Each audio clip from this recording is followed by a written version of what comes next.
Thank you all. ಇಷ್ಟು ಅದ್ಭುತವಾಗಿ ಪ್ರತಿಯೊಬ್ಬರೂ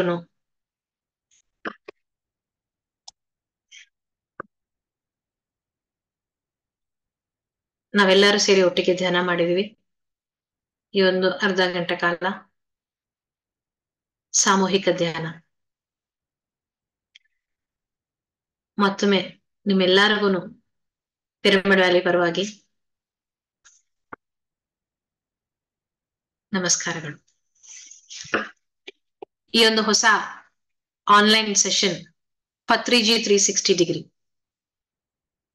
ಈ ಒಂದು ಪತ್ರಿಜಿ 360 ಡಿಗ್ರಿ ಅನ್ನೋ ಈ ಒಂದು ಕಾರ್ಯಕ್ರಮವನ್ನ ಜುಲೈ ಗುರುಪೌರ್ಣಮಿ ಸಂದರ್ಭವಾಗಿ ಈ 21 ದಿನಗಳು ಪಿರಮಿಡ್ ಮಾಸ್ಟರ್ಗಳ ಜೊತೆ ಅವರ ಒಂದು ಪತ್ರಿಜಿಯವರ ಜೊತೆ ಇರೋ ಒಡನಾಟದಿಂದ ನಾವು ತಿಳ್ಕೊಬೇಕಿರೋ ವಿಷಯಗಳು ಏನು ಅಂತ ಈ ಒಂದು ಪ್ರೋಗ್ರಾಮ್ ಮೂಲಕವಾಗಿ ನಾವು ತಿಳ್ಕೊಳ್ತೀವಿ. ನಮ್ಮ ಗುರುಗಳಾದಂತ ಬ್ರಹ್ಮರ್ಷಿ ಪತ್ರಿಜಿಯವರ ಬಗ್ಗೆ ಎಷ್ಟು ತಿಳಿದಿರೇನು ಸಾಕಾಗಲ್ಲ. ಅವರ ಜೊತೆ ಜ್ಞಾನ ಮತ್ತೆ ಅವರ ಒಂದು ಸನ್ನಿಹಿತದಲ್ಲಿ ನಾವು ಬಹಳಷ್ಟು ಕಲಿಯಕ್ಕಿದ್ದಾರೆ. ಅದರಿಂದ ಇವತ್ತು ನಾವು ಬ್ರಹ್ಮರ್ಷಿ ಪತ್ರಿಜಿ ಅವರ ಬಗ್ಗೆ ನಮ್ಮ ಜೊತೆ ಈ ಒಂದು ಕಾರ್ಯಕ್ರಮದಲ್ಲಿ ಅವರ ಅನುಭವಗಳನ್ನ ಹಂಚ್ಕೊಳ್ಳಕ್ಕೆ ರೂಪಾ ಮೇಡಮ್ ಅವರು ನಮ್ಮ ಜೊತೆ ಇದ್ದಾರೆ.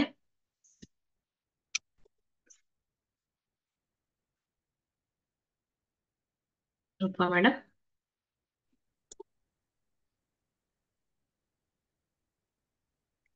ನಮಸ್ತೆ.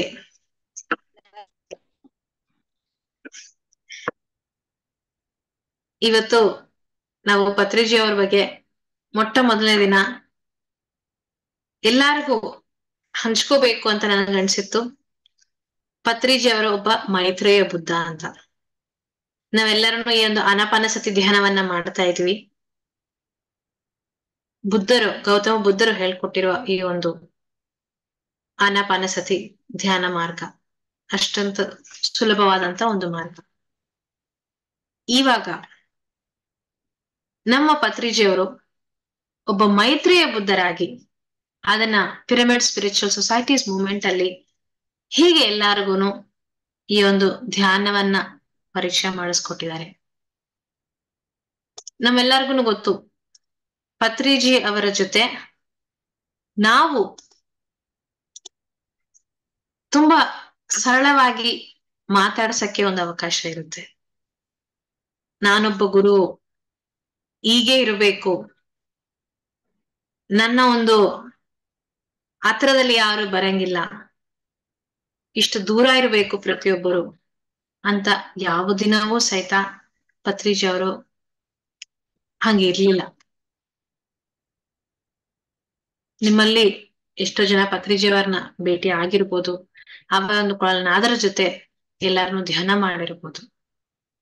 ಈ ಒಂದು ಕಿರು ಪ್ರಯತ್ನ ಏನಂದ್ರೆ, ಹೊಸದಾಗಿ ಬಂದಿರೋ ಎಲ್ಲ ಧ್ಯಾನ ಮಿತ್ರರಿಗೂ ಪತ್ರಿಜಿಯವರ ಬಗ್ಗೆ ಒಂದು ಇಂಟ್ರೊಡಕ್ಷನ್ ಮಾಡ್ಬೇಕು. ಅವರ ಹತ್ರ ನಾವು ತಿಳ್ಕೊಳ್ಳೋದು ಹೇಗಿರುತ್ತೆ, ಅವರ ಒಂದು ಜೀವನ ಶೈಲಿ ಹೇಗಿದೆ ಅಂತ ಅದರ ಬಗ್ಗೆ ನಾವು ಮಾಡೋದಕ್ಕೆ ಈ ಒಂದು ಪ್ರಯತ್ನ. ಹಾಗೆ ರೂಪಾ ಮೇಡಮ್ ಅವರು ಪತ್ರಿಜಿ ಅವರ ಒಂದು ಜ್ಞಾನದಿಂದ ಎಷ್ಟೋ ಒಂದು ಜೀವನವನ್ನ ಬದಲಾವಣೆ ಮಾಡ್ಕೊಂಡಿದ್ದಾರೆ. ಅದರ ಜೊತೆ ಮೇಡಮ್ ಒಂದು ಬುಕ್ಕನ್ನ ಸಹಿತ ಬರೆದಿದ್ದಾರೆ. ಧ್ಯಾನದಿಂದ ಹೇಗೆ ನಾವು ಆ ಒಂದು ಜ್ಞಾನನ ಪಡಿತೀವಿ ಅಂತ. ಈಗ ಇತ್ತೀಚೆಗೆ ಮೇಡಮ್ ಅವರು ಬುದ್ಧಂ ಶರಣಂ ಗಚ್ಚಾಮಿ, ಸಂಗಂ ಶರಣಂ ಗಚ್ಚಾಮಿ ಮತ್ತೆ ಧರ್ಮಂ ಶರಣಂ ಗಚ್ಚಾಮಿ ಅಂತ ಒಂದು ಮೆಸೇಜಸ್ ಮೂಲಕವಾಗಿ ಆ ಒಂದು ಪುಸ್ತಕವನ್ನ ಬರೆಯಕ್ಕೆ ಶುರು ಮಾಡಿದ್ದಾರೆ.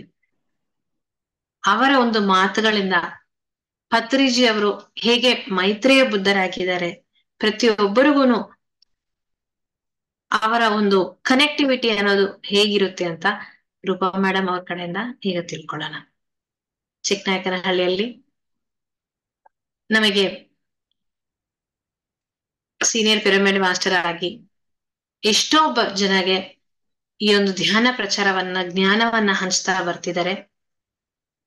Roopa madam, welcome. ತುಂಬಾ ತುಂಬಾ ತುಂಬಾ ಧನ್ಯವಾದ. ವಾಯ್ಸ್ ಕೇಳಿಸ್ತಾ ಇದೆಯಲ್ಲ? Yes madam.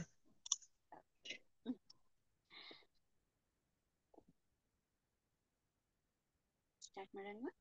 S madam. ನಿಮ್ಮ ಒಂದು ಕಿರು ಪರಿಚಯ ಮೊದಲನಾಗಿ. ಮೊಟ್ಟ ಮೊದಲಿಗೆ ನಮ್ಮೆಲ್ಲರ ಗುರುಗಳಾದಂತಹ ಬ್ರಹ್ಮರ್ಷಿ ಪಿತಾಮಹ ಡಾಕ್ಟರ್ ಸುಭಾಷ್ ಪತ್ರಿಜಿಯವರ ಪಾದಾರವಿಂದಗಳಿಗೆ ಶತಕೋಟಿ ನಮನಗಳನ್ನ ಸಲ್ಲಿಸುತ್ತಾ, ನಮ್ಮೆಲ್ಲರ ಪರಮ ಗುರುಗಳಾದಂತಹ ಸದಾನಂದ ಯೋಗಿಗಳ ಪಾದಾರ ಪದ್ಮಗಳಿಗೆ ಕೃತಜ್ಞತಾಪೂರ್ವಕವಾಗಿ, ಹೃದಯಪೂರ್ವಕವಾಗಿ ಶಿರಸಾಷ್ಟಾಂಗ ನಮನಗಳನ್ನ ಸಲ್ಲಿಸುತ್ತಾ, ನಮ್ಮೆಲ್ಲರ ಶ್ರೀ ಗುರುಗಳಾದಂತಹ ಮಹಾವತಾರ್ ಬಾಬಾಜಿಯವರ ಪಾದ ಪದ್ಮಗಳಿಗೆ ಶಿರಸಾಷ್ಟಾಂಗ ನಮನಗಳನ್ನ ಸಲ್ಲಿಸೋಣ.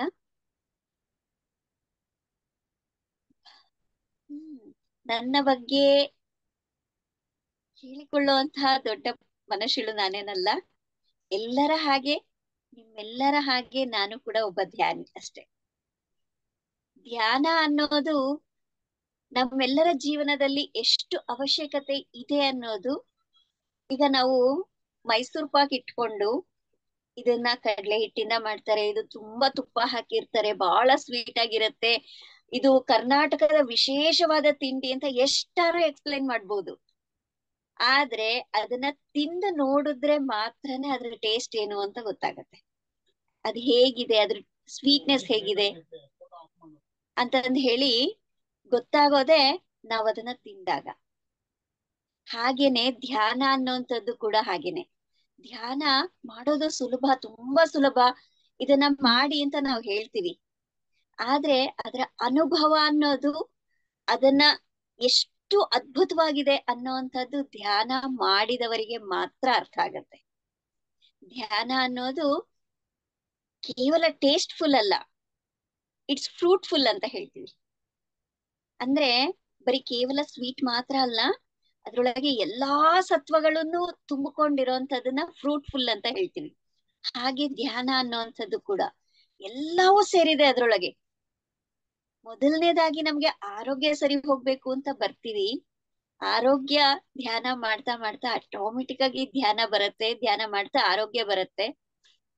ಮತ್ತೆ ಆರೋಗ್ಯ ಬಂತಲ್ಲ ಸಾಕಾ ಅಂತ ಅನ್ನಿಸ್ಬಹುದು. ಆದ್ರೆ ಅದನ್ನ ಇನ್ನು ಆಳವಾಗಿ ನಾವು ನೋಡ್ತಾ ಹೋದ್ರೆ, ಅರೆ ನನ್ನ ಆರೋಗ್ಯ ಸರಿ ಹೋಯ್ತು. ಹೇಗ್ ಆರೋಗ್ಯ ಸರಿ ಹೋಯ್ತು? ಇದ್ರೊಳಗೆ ಏನೋ ಇರೋದ್ರಿಂದ ಆರೋಗ್ಯ ಚೆನ್ನಾಗಾಗ್ತಿದೆ. ಹಾಗಿದ್ರೆ ಏನಿದೆ ಇದ್ರೊಳಗೆ? ಇನ್ನೂ ಒಂದ್ ಸ್ವಲ್ಪ ಆಳವಾಗಿ ಮಾಡಕ್ ಶುರು ಮಾಡ್ತೀವಿ. ಇನ್ನೂ ಸ್ವಲ್ಪ ಆಳವಾಗಿ ಶುರು ಮಾಡಿದಾಗ ನಮ್ಮ ಸಂಬಂಧ ಬಾಂಧವ್ಯಗಳು ಚೆನ್ನಾಗಾಗ್ತಾ ಹೋಗುತ್ತೆ. ನಮ್ಮಲ್ಲಿ ಇರುವಂತಹ ಕೌಶಲತೆಗಳು ಚೆನ್ನಾಗಾಗ್ತಾ ಹೋಗುತ್ತೆ. ಅಂದ್ರೆ ನಮ್ಮ ಒಳಗಡೆ ಏನು ಎಬಿಲಿಟಿ ಇರುತ್ತೋ, ನನ್ ಏನು ಸಾಮರ್ಥ್ಯ ಇರುತ್ತೋ ಅದು ಇನ್ನೂ ಉತ್ತಮ ಆಗ್ತಾ ಹೋಗುತ್ತೆ. ಮತ್ತೆ ಇನ್ನೂ ಚೆನ್ನಾಗಿದೆ, ಓ ಇವಾಗ ನನ್ ಲೈಫ್ ಎಷ್ಟು ಚೆನ್ನಾಗಿದೆ, ಆರೋಗ್ಯ ಸಿಕ್ತು, ಸಂಬಂಧ ಬಾಂಧವ್ಯ ಚೆನ್ನಾಗಾಯ್ತು, ನಾನ್ ಮಾಡೋ ಕೆಲಸಗಳು ತುಂಬಾ ಚೆನ್ನಾಗಾಗ್ತಿದೆ, ಹಾಗಿದ್ರೆ ಇನ್ನೂ ಏನೋ ಇದೆ ಇದ್ರೊಳಗೆ ಅನ್ನೋಂತ ಕ್ಯೂರಿಯಾಸಿಟಿ ಸ್ಟಾರ್ಟ್ ಆಗತ್ತೆ. ಯಾವಾಗ ಈ ಕ್ಯೂರಿಯಾಸಿಟಿಯನ್ನ ಇನ್ನೂ ಹಿಡ್ಕೊಂಡು ಹೋಗ್ತೀವೋ, ಇನ್ನೂ ಏನೋ ಇದೆ ಇದ್ರೊಳಗೆ, ನಾನೇನೋ ತಿಳ್ಕೊಳ್ಳೋಂಥದ್ದಿದೆ, ನಾನೇನೋ ಕಲ್ತ್ಕೊಳ್ಳೋಂಥದ್ದಿದೆ ಇದ್ರಲ್ಲಿ ಅಂತ ಯಾವಾಗ ನಮ್ಮ ತಪನ ಅನ್ನೋದು ಶುರುವಾಗುತ್ತೋ, ತಪ್ಪಿಸ್ಬೇಕು. ಆ ತಪ್ಪಿಸಿದಾಗ ಏನು ಸಿಗತ್ತೆ ಅಂದ್ರೆ, ಇದ್ರೊಳಗಡೆ ಇರುವಂತಹ ಜ್ಞಾನ ಅನ್ನುವಂಥದ್ದು ತೆರೆದುಕೊಳ್ತಾ ಹೋಗುತ್ತೆ. ಏನು ಜ್ಞಾನ ಅಂದ್ರೆ, ನಾನ್ ಯಾರು, ಯಾಕೆ ಇಲ್ಲಿದ್ದೀನಿ, ಏನ್ ಮಾಡ್ತಾ ಇದ್ದೀನಿ, ಏನಕ್ಕೋಸ್ಕರ ಬಂದಿದ್ದೀನಿ, ಏನ್ ಮಾಡ್ಬೇಕು ನಾನು, ಇನ್ನು ಏನು ಕಲಿಯೋದಿದೆ, ಹುಟ್ಟು ಅಂದ್ರೆ ಏನು, ಸಾವು ಅಂದ್ರೆ ಏನು, ಪುನರ್ಜನ್ಮ ಅಂದ್ರೆ ಏನು, ಆತ್ಮ ಅಂದ್ರೆ ಏನು, ಪರಮಾತ್ಮ ಅಂದ್ರೆ ಏನು, ಈ ಎಲ್ಲ ಪ್ರಶ್ನೆಗಳಿಗೆ ನಮ್ಮ ಒಳಗಿನಿಂದನೇ ಉತ್ತರಗಳನ್ನ ಪಡೆಯುವಂತಹ ದೊಡ್ಡ ಮಾರ್ಗ ಧ್ಯಾನ ಮಾರ್ಗ. ಯಾವಾಗ ನಮ್ಮ ಒಳಗೆ ಇರುವಂತಹ ಕಲ್ಮಶಗಳನ್ನೆಲ್ಲ ಹೊರಗಡೆ ಹಾಕಿ, ನಮ್ಮನ್ನ ನಾವು ಅರಿತುಕೊಳ್ಳೋದಕ್ಕೆ ಪ್ರಯತ್ನ ಪಡ್ತೀವೋ, ಆಗ ನಮಗೆ ಅರಿವಾಗ್ತಾ ಹೋಗುತ್ತೆ, ನನ್ನ ಒಳಗಡೆ ಇಷ್ಟು ಅದ್ಭುತವಾದ ಶಕ್ತಿ ಇದೆಯಾ. ನಾನು ಇದುವರೆಗೂ ನನ್ನನ್ನ ನಾನು ಎಷ್ಟು ಕಡೆಗಣಿಸ್ಕೊಂಡಿದ್ದೀನಿ. ನಾನು ಅಂದ್ರೆ ಯಾರಿಗೂ ಬೇಡವಾಗಿರೋಂತಹವ್ರು. ಅದ್ರೊಳಗೂ ಸಾಮಾನ್ಯವಾದ ಗೃಹಿಣಿಯರನ್ನ ನೋಡ್ತಾ ಹೋದ್ರೆ ಎಲ್ಲರಲ್ಲಿ ತುಂಬಾ ಇರುತ್ತೆ. ನಾನ್ ಯಾರಿಗೂ ಬೇಕಾಗಿಲ್ಲ, ನನ್ನ ಆರೋಗ್ಯದ ಬಗ್ಗೆ ಯಾರಿಗೂ ಗಮನ ಇಲ್ಲ, ನಾನೇನೋ ಕೆಲಸದವಳ ತರ ಎಲ್ಲರಿಗೂ ಮಾಡಿಡೋದೊಂದೇ ನನ್ನ ಡ್ಯೂಟಿ. ಇಷ್ಟೇ ನಮ್ಮ ಒಳಗಡೆ ನಮ್ಮನ್ನ ನಾವು ತುಂಬ್ಕೊಂಡ್ಬಿಟ್ಟಿರ್ತೀವಿ.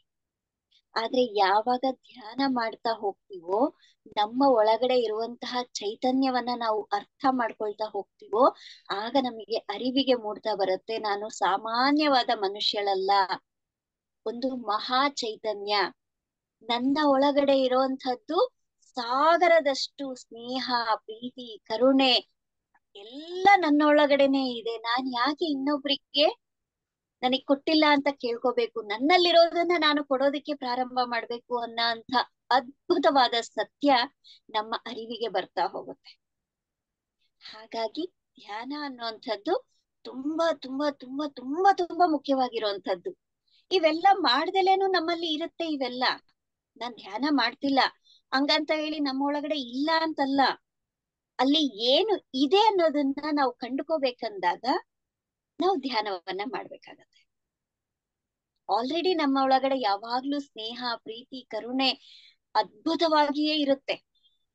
ಆದ್ರೆ ಅದನ್ನ ತೋರ್ಪಡಿಸಿಕೊಳ್ಳುವಂತಹ ರೀತಿಯಲ್ಲಿ ನಾವು ಕೆಲವು ತಪ್ಪುಗಳನ್ನ ಮಾಡ್ತಾ ಇರ್ತೀವಿ. ಈ ಅರಿಷಡ್ವರ್ಗಗಳು ಅನ್ನುವಂತಹ ಕೆಲವು ಗುಣಗಳು ನಮ್ಮ ಒಳಗಡೆ ಆ ವ್ಯಕ್ತಿತ್ವವನ್ನ ರೂಪಿಸಿಕೊಳ್ಳುವಂತಹ ನಿಟ್ಟಿನಲ್ಲಿ ನಮ್ಮನ್ನ ಕೆಲವು ಅಡೆತಡೆಗಳನ್ನ ಹಾಕ್ತಾ ಇರತ್ತೆ. ಈ ಅಡೆತಡೆಗಳನ್ನ ನಾವು ಕ್ಲೀನ್ ಮಾಡ್ಕೋಬೇಕಲ್ವಾ.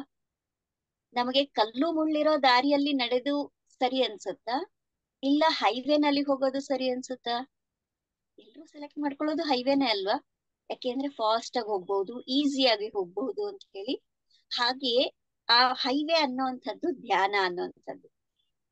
ನಾವು ಕಲ್ಲು ಮುಳ್ಳು ಇರುವಂತಹ ಈ ಜೀವನದಲ್ಲಿ ಇದೀವಿ. ನನಗೆ ನಾನು ಅಂದ್ರೆ ಯಾರು ಅಂತ ಗೊತ್ತಿಲ್ಲ, ನನ್ನ ಒಳಗಡೆ ಏನಿದೆ ಅನ್ನುವಂಥದ್ದು ಗೊತ್ತಿಲ್ಲ, ನನ್ನ ಒಳಗಡೆ ಇರುವಂತಹ ಪ್ರೀತಿ ಎಷ್ಟು ಶುದ್ಧವಾಗಿದೆ, ಎಷ್ಟು ಪವಿತ್ರವಾಗಿದೆ ಅನ್ನುವಂಥದ್ದು ಗೊತ್ತಿಲ್ಲ. ಅದರ ಒಂದು ಕ್ವಾಲಿಟಿಯನ್ನ ಇನ್ನೂ ಇಂಪ್ರೂವೈಸ್ ಮಾಡ್ಕೊಳ್ಳೋದಕ್ಕೋಸ್ಕರ ನಮ್ಮ ಒಳಗಡೆ ಇರುವಂತಹ ಪ್ರೀತಿ, ಸಹನೆ, ಕರುಣೆ, ಎಲ್ಲ ಆನಂದ, ಈ ಎಲ್ಲ ಗುಣಗಳನ್ನ ಇನ್ನೂ ಫಿಲ್ಟ್ರೇಷನ್ ಮಾಡ್ಕೊಂಡ್ರೆ ಎಷ್ಟು ಅದ್ಭುತವಾಗಿರುತ್ತೆ ಅನ್ನೋದನ್ನ ತೋರಿಸಿಕೊಡುವಂತಹದ್ದು ಧ್ಯಾನ ಅಂದ್ರೆ. ಧ್ಯಾನ ಮೂಲಕವಾಗಿ ಇಷ್ಟೊಂದು ನಾವು ತಿಳ್ಕೊಳಕ್ ಆಗ್ತಾ ಇದೆ. ಹಾಗಿದ್ರೆ ನೀವು ಈ ಒಂದು PSSM ಬಂದಿದ್ಮೇಲೆ ಪತ್ರಿಜಿ ಅವರ ಜೊತೆ ನಿಮ್ಮ ಫಸ್ಟ್ ಪರಿಚಯ ಹೇಗಾಯ್ತು? ಪತ್ರಿಜಿ ಅವರನ್ನ ನಾನು ಮೊಟ್ಟ ಮೊದಲು ಭೇಟಿಯಾಗಿದ್ದು ತುಮಕೂರಲ್ಲಿ. ಆದ್ರೆ ಅದರ 2 ದಿನ ಹಿಂದೆ ನಮ್ಮ ಮನೆಗೆ ಪ್ರೇಮ್ನಾಥ್ ಸರ್ ಅವರು ಬಂದಿದ್ರು. ಪ್ರೇಮ್ನಾಥ್ ಸರ್ ಅವರು ಧ್ಯಾನಕ್ಕೆ ಕೂರ್ಸಿದ್ರೆ ನನಗೆ ಒಬ್ಬ ವ್ಯಕ್ತಿ ಕಾಣಿಸ್ತಾ ಇದ್ದಾರೆ, ಉದ್ದ ಗಡ್ಡ ಇದೆ ಅಂತ ಹೇಳ್ದೆ ನಾನು. ನೆಕ್ಸ್ಟ್ ಇನ್ನ 2 ದಿನಕ್ಕೆ ನಾನು ತುಮಕೂರಲ್ಲಿ ಫಂಕ್ಷನ್ ಇದೆ ಅಂತ ಹೋದ್ರೆ ಅದು ಪತ್ರಿ ಸರ್ ಅನ್ನೋದು ನನಗೆ ಆಮೇಲೆ ಅರ್ಥ ಆಯ್ತು. ಪತ್ರಿ ಸರನ್ನೇ ನಾನು ಧ್ಯಾನದಲ್ಲಿ ನೋಡಿದೀನಿ ಅನ್ನೋದು ನನಗೆ ಕ್ಲೀನ್ ಆಗಿ ಅರ್ಥ ಆಯ್ತು ಅವಾಗ. ಆ ಆ ಅನುಭವ ಅಂತೂ ಅದ್ಭುತ.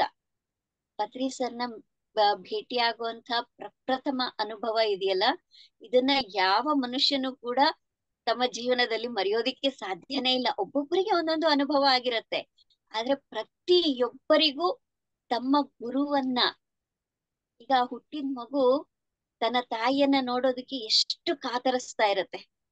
ಒಬ್ಬ ತಾಯಿ ಮಗುವನ್ನ ನೋಡಕ್ಕೆ, ಮಗು ತಾಯಿಯನ್ನ ನೋಡೋದಕ್ಕೆ 9 ತಿಂಗಳು ಜೊತೆನಲ್ಲೇ ಇರುತ್ತೆ, ಆದ್ರೆ ಒಬ್ಬರನ್ನೊಬ್ರು ನೋಡ್ಕೊಂಡಿರಲ್ಲ. ಆಗ ಎಷ್ಟು ಕಾತರತೆ ಇರುತ್ತಲ್ವಾ. ಅದೇ ರೀತಿಯಲ್ಲಿ ಒಬ್ಬ ಗುರುವನ್ನ ನಾವು ಗುರುತಿಸಿ ಆ ಗುರುವಿನ ಒಂದು ಸಂಪರ್ಕಕ್ಕೆ ಬರ್ಬೇಕಾದ್ರೆ ಆ ಮಗು ತಪತಪಿಸ್ತಾ ಇರುತ್ತಲ್ಲ, ಅಂತಹ ಅದ್ಭುತವಾದ ಅನುಭವ ನಮ್ಮಲ್ಲಿ ಉಂಟಾಗ್ತಾ ಇರುತ್ತೆ. ಆ ಒಂದು ಕ್ಷಣವನ್ನ ನಾವು ಎಷ್ಟು ಜನ್ಮಗಳಾದ್ರೂ ಮರೆಯೋದಿಕ್ಕೆ ಸಾಧ್ಯನೇ ಇಲ್ಲ. ಅಂತ ಅದ್ಭುತ ಅನುಭವ ನಾನು ಕೂಡ ಪತ್ರಿ ಸರ್ನ ಫಸ್ಟ್ ಟೈಮ್ ಮೀಟ್ ಆದಾಗ ನಾನು ಪಡ್ಕೊಂಡೆ. ನಿಮಗೆ ನಿಮ್ಮ ಪ್ರಕಾರ ಮೈತ್ರೇಯ ಬುದ್ಧರಂದ್ರೆ ಯಾರು? ಮೈತ್ರೇಯ ಬುದ್ಧ ಅಂತಂದ್ರೆ ಇಲ್ಲಿ ಬುದ್ಧ ಅಂದ್ರೆ ಏನು ಅನ್ನೋದನ್ನ ನಾವು ಫಸ್ಟ್ ತಿಳ್ಕೊಬೇಕಾಗತ್ತೆ. ಖಂಡಿತ ಖಂಡಿತ. ಯಾಕೆಂದ್ರೆ ನಮ್ಮೆಲ್ಲರ ತಲೆಯಲ್ಲಿ ಏನಿದೆ, ಬುದ್ಧ ಅಂದಿದ ತಕ್ಷಣ ಗೌತಮ ಬುದ್ಧ ಒಬ್ಬನೇ ಬುದ್ಧ ಅಂತ ಹೇಳ್ಕೊಳ್ತೀವಿ. ನಮ್ಮೆಲ್ಲರಿಗೆ ಇರುವಂತಹ ತಪ್ಪು ಕಲ್ಪನೆ ಅದು.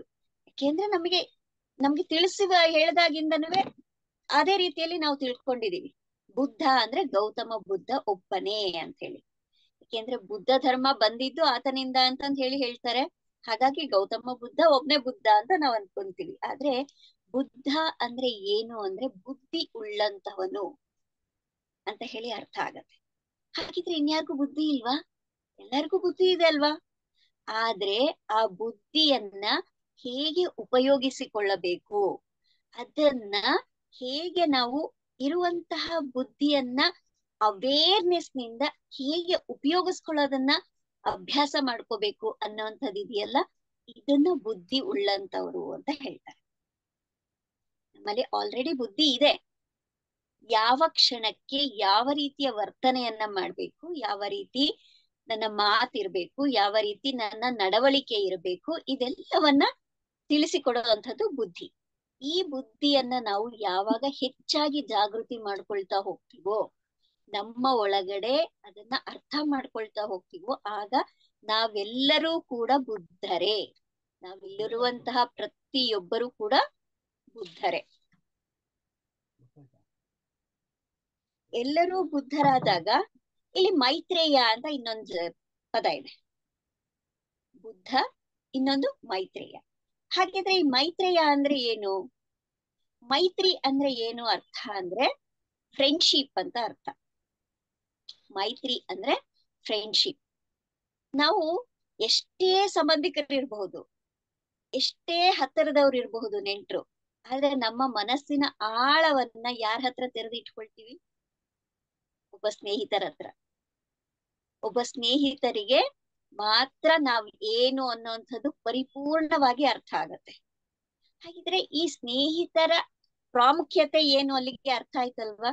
ನಮ್ಮ ಹತ್ತಿರದ ಎಷ್ಟೇ ನೆಂಟರಿರಬಹುದು, ಎಷ್ಟೇ ಬಂಧು ಬಳಗ ಇರಬಹುದು, ಆದ್ರೆ ಫ್ರೆಂಡ್ಶಿಪ್ ಅನ್ನೋಂಥದ್ದು ಎಲ್ಲವನ್ನ ಮೀರಿ ಇರುತ್ತೆ. ಅಲ್ಲಿ ಮನಸ್ಸು ಒಂದಾಗಿರುತ್ತೆ.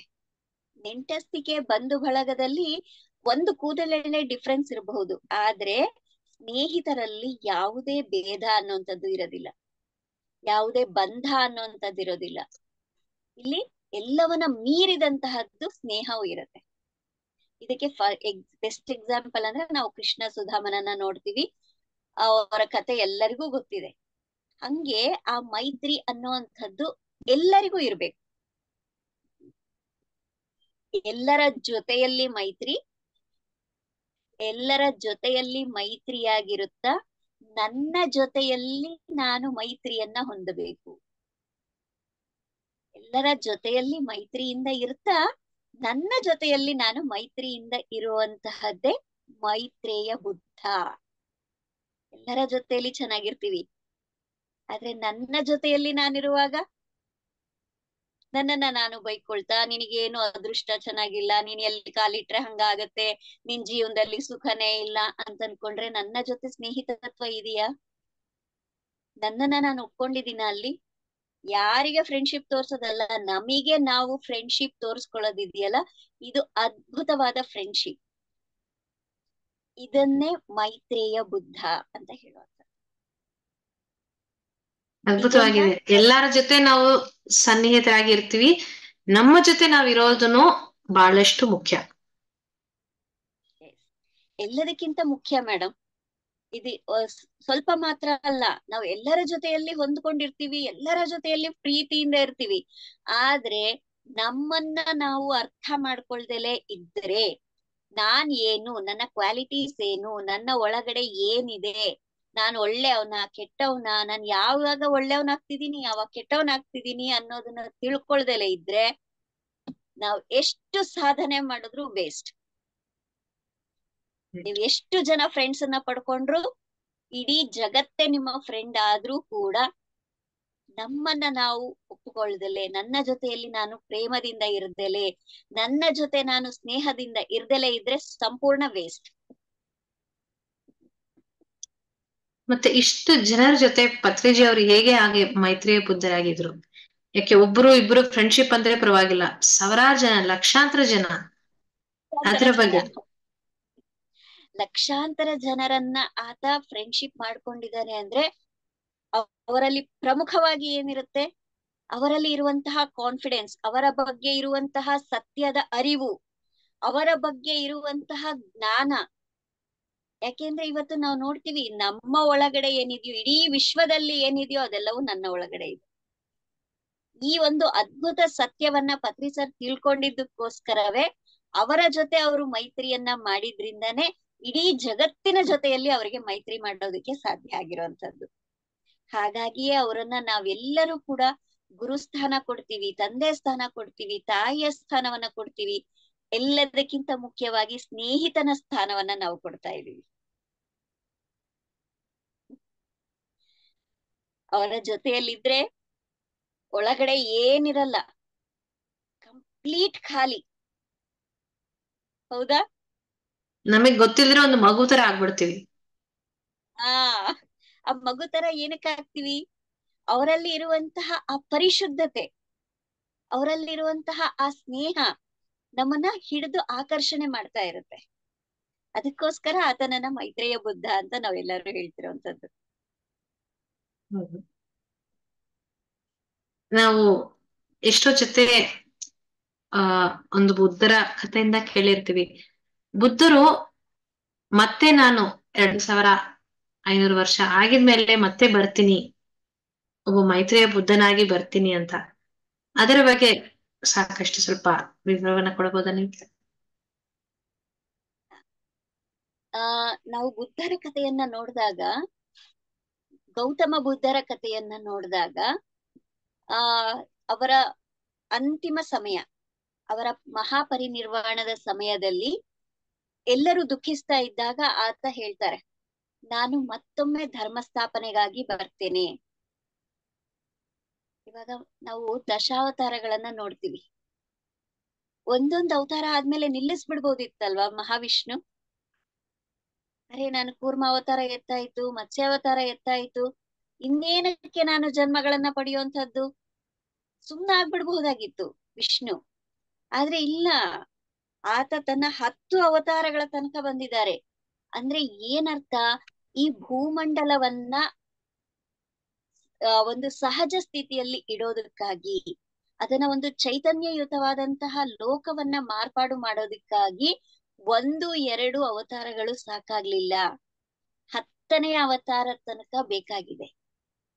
ಅಂತಹ 10ನೇ ಅವತಾರವಾಗಿ ನಾವು ನಮ್ಮ ಬ್ರಹ್ಮರ್ಷಿ ಪಿತಾಮಹ ಸುಭಾಷ್ ಪತ್ರಿಜಿಯವರನ್ನ ನೋಡ್ತೀವಿ. ಎಲ್ಲಾ ಜನ್ಮಗಳಲ್ಲೂ, ದಶಾವತಾರದ ಎಲ್ಲ ಜನ್ಮಗಳಲ್ಲೂ ಒಬ್ಬನೇ ಕೃಷ್ಣ, ಒಬ್ಬನೇ ರಾಮ, ಒಬ್ಬನೇ ಬುದ್ಧ. ಆದ್ರೆ ಈ ಕಲಿಯುಗದಲ್ಲಿ ಇಂಥ ಒಬ್ಬೊಬ್ಬರು ಬಂದ್ರೆ ಸಾಕಾಗೋದಿಲ್ಲ.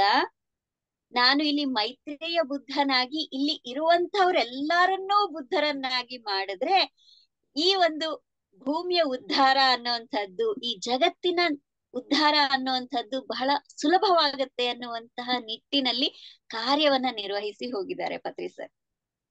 ಅದಕ್ಕಾಗಿ ನಾವು ಎಷ್ಟು ಲಕ್ಷಾಂತರ ಜನ ಬುದ್ಧರನ್ನ ತಯಾರು ಮಾಡಿದ್ದಾರೆ.